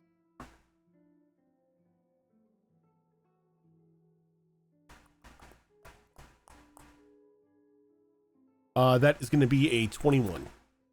Great. You absolutely recognize this chapel. You walked right by it on your way over from Crofts. There's a little chapel. It doesn't have an endless staircase, but they got that same modest sort of overgrown look. And it's got the same statue of Laridia in it, and it's literally just like spit in distance from where you're sleeping currently. Just kitty corner. I think with that, then he just gets up, gets his stuff, and heads to that chapel. Smart. I like it. As you walk down the street, you can hear kind of like within the beat of your own heart, like something irregular. Like, you know, when you have acid reflux and it's like, like that, it sucks. Yeah. But it's like almost like an irregular beating in your heart the closer you get to this chapel. And as you push open the gate, like really rusty. It looks like this place isn't even really visited that much for as much as these people seem to revere Laridia. But you're walking up these stone steps and it's overgrown. There's moss everywhere. It's almost kind of beautiful in kind of a brutalist way.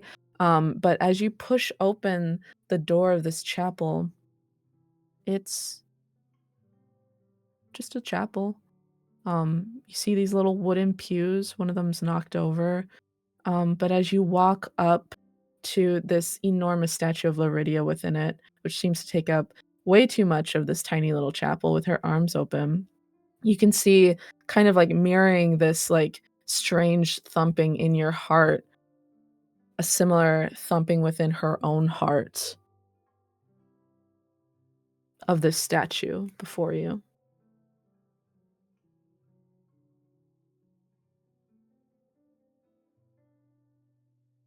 About how much distance is between Gaius and this statue? It's like a life-size sort of one, but slightly bigger. So it's on a bit of like a dais or like a pedestal, but you could definitely reach up and touch it. And it's not blocked off or anything, so. I think that's what he does, is like sensing the beat in his chest and the beat in the statue. He walks up and he just places his hand on it. And as you do that, I need you to make a wisdom saving throw, please. It's going to be a grand total of 10. That's okay. As you reach your hand out,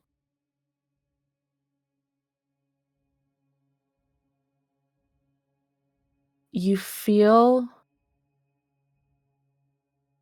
it's possible that she had maybe had you go there and she was maybe the intent was for it to be gentle, but maybe because you were still half asleep or unfamiliar, your heart was beating weird, you're like, was it all that mead I drank? Ugh.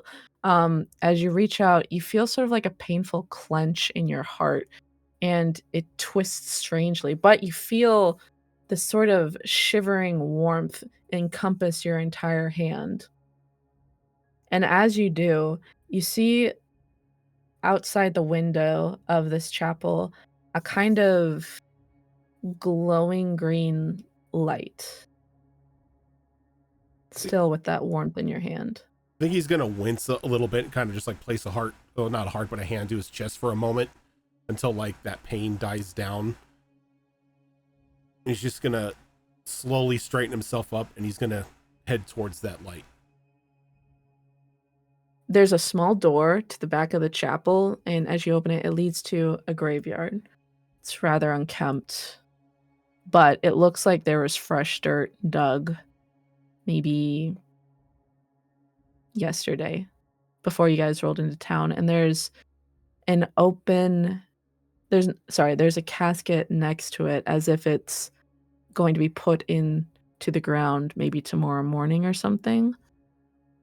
You see a pulsating light coming from that.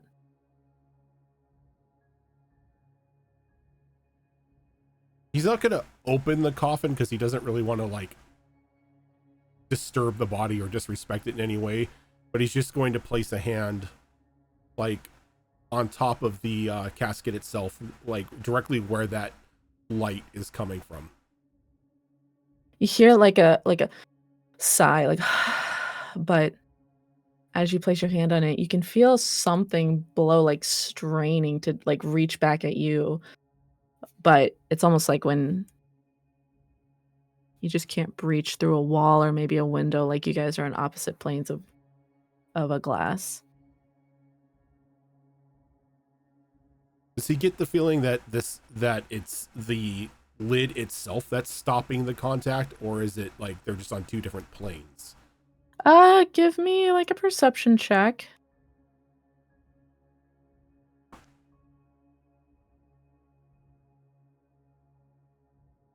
That's a 16. You can tell like it is probably the coffin. Give me an insight check too as well, if you don't mind.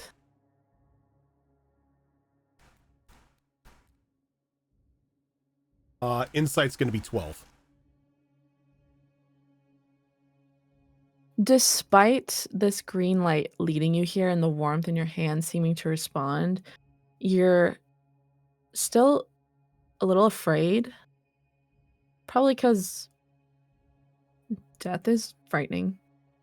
You don't know what the purpose is for you to be here. You just know that something was calling you, probably your goddess.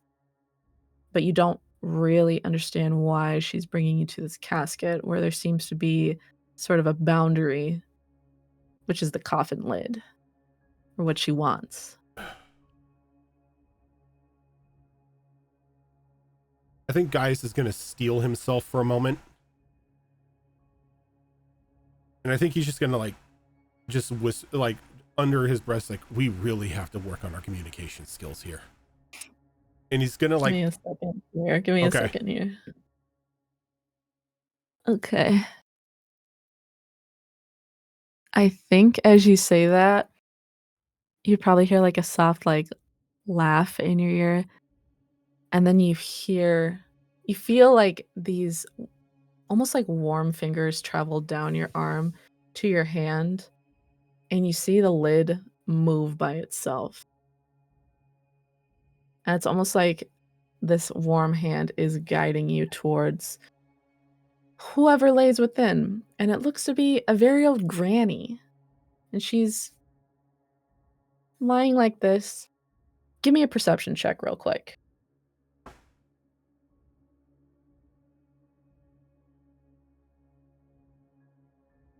It's a 10. You can see that she's got little baubles within there, like a photo of an older gentleman, photo of a cat. She's got kind of like two pairs of shoes in there, one that looks very nice, and then the ones that she's wearing. But as you hover your hand above her and you can feel this sort of other planar hand resting upon you, it's not pushing you, but it's really your call.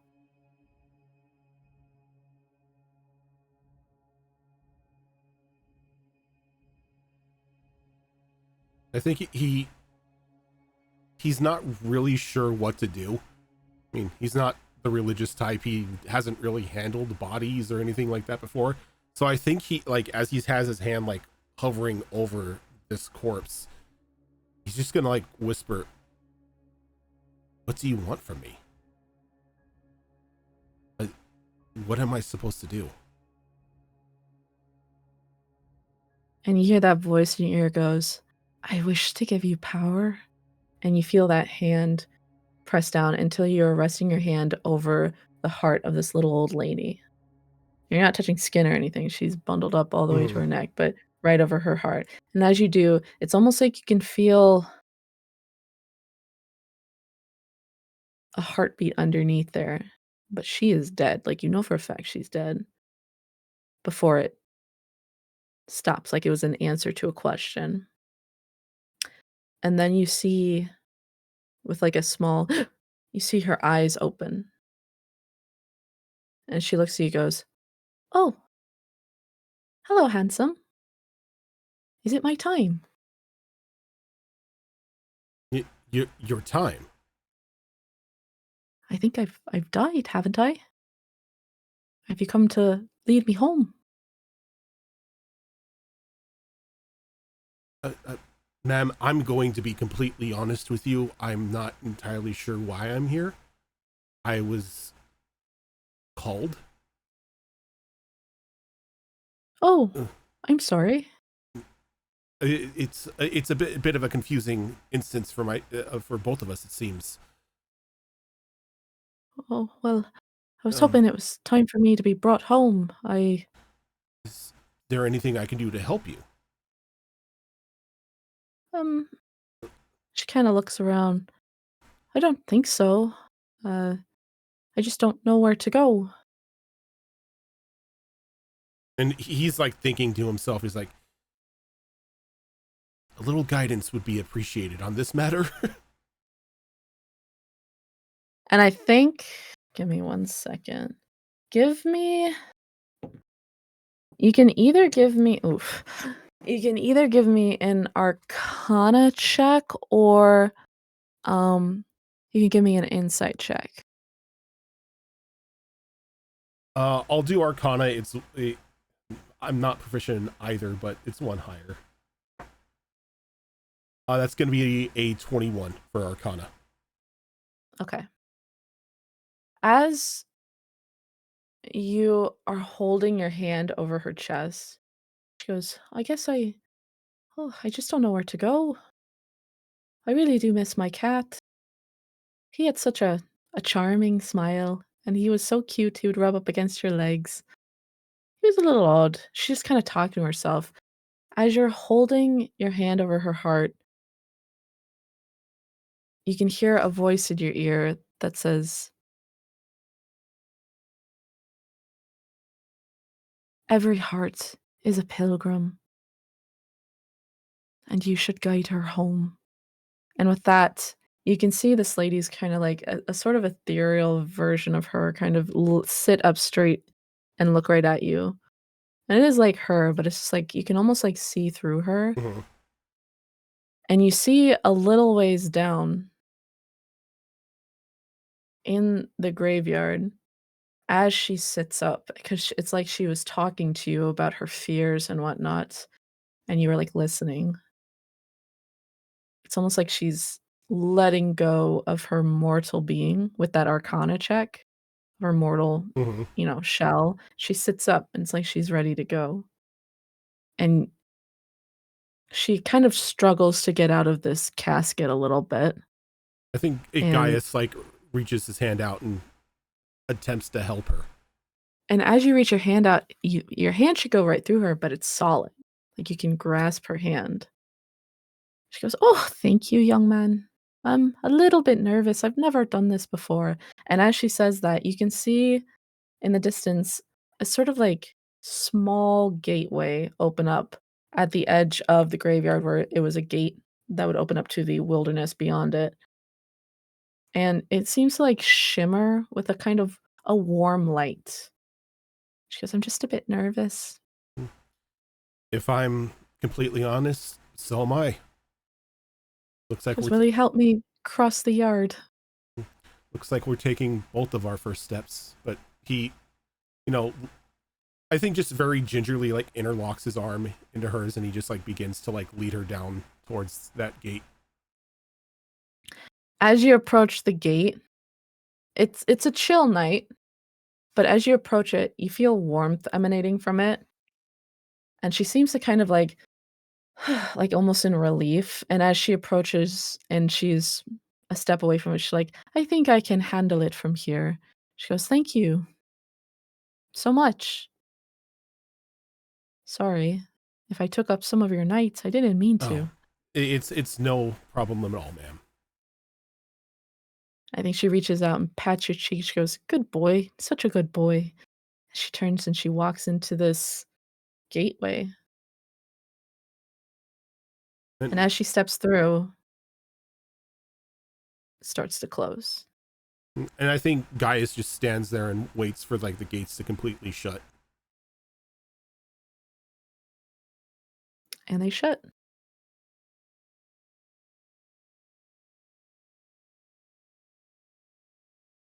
I think he just stands there and gathers himself for a moment.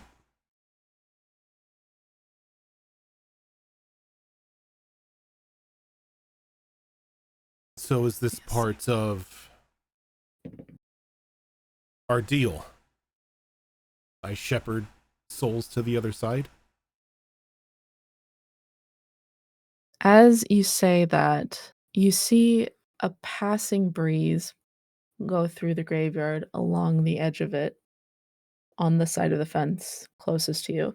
And as the breeze passes through, it materializes into a wisp of a woman whose figure you recognize.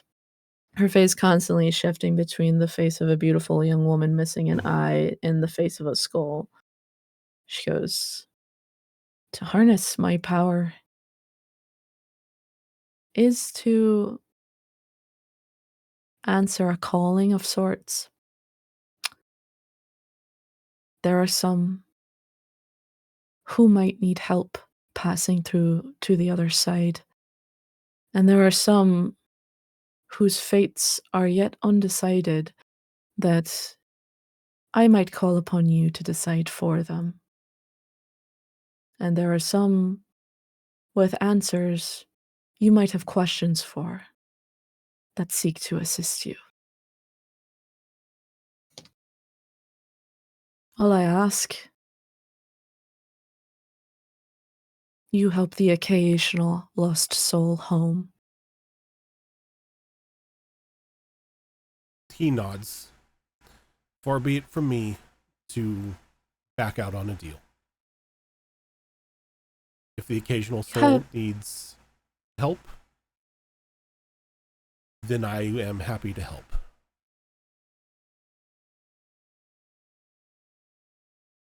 She reaches out and she kind of ghosts her fingers along your cheek. She goes, you have a good heart. I'm glad you're one of my shepherds. He can't help but smirk. He's like, don't let my brother hear that. There are different forms of shepherd. Your brother is impressive in a different way from you. I don't love one more than the other. I love you both equally. And every heart is a pilgrim just in needing of a home.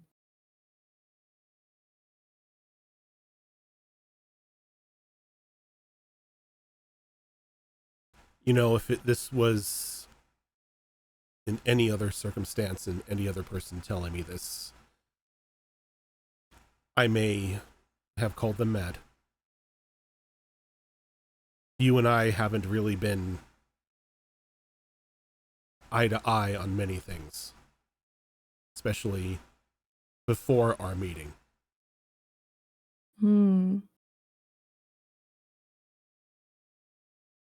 Some people need more literal evidence put before them before they can truly believe. Do you believe in me now? I don't think it was ever a means of me not believing in you, but seeing how your name was used by certain people. I understand. Poisoning of the well it was. Ooh, harsh words, but you're a wordsmith. She goes, I understand. Religion is interesting in that people take from it what they need. Sometimes they shape it to what they need. I don't mind, so long as in the end they remember they're mine. And they always come home to me. I must speak with you now quickly about something before I must go. This forest that you've come to, it's sick. This is my forest, actually. And something beats against its doors with a malicious intent. I ask that when you go forward, you take utmost care, but there's a form of corruption that is emanating here that I think you've already seen. Go to this place. I know that when you do, I apologize for what you might see and what the version of me that's out there in those woods might do. I mean no harm. How can I help? What these people are doing to the trees and the water and the rocks, it is nothing short of barbaric. But I fear there's a deeper purpose to it outside just greed. Something is brewing, but I don't know what, and I don't know by who. I think at the heart of the river, answers might be had.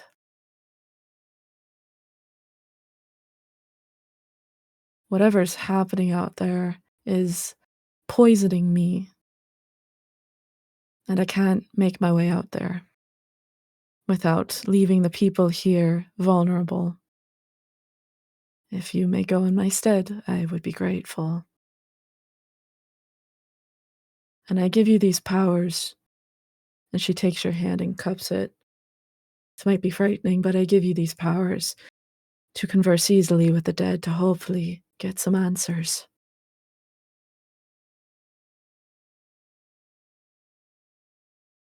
You have my help. I will make way for the heart of the river, as you said. I feel that the corruption in this forest is maybe part of the answers that we're looking for as well. I think so. She goes, I should let you get sleep. You have a very long journey tomorrow.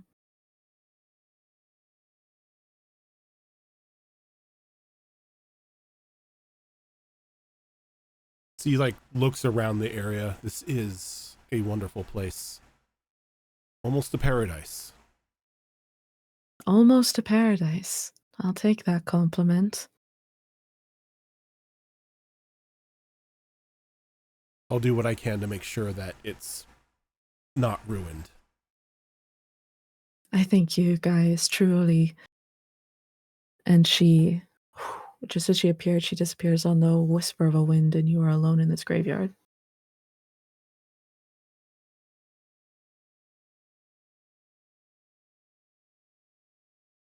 He stands there for a moment by himself and he kind of looks at his hand.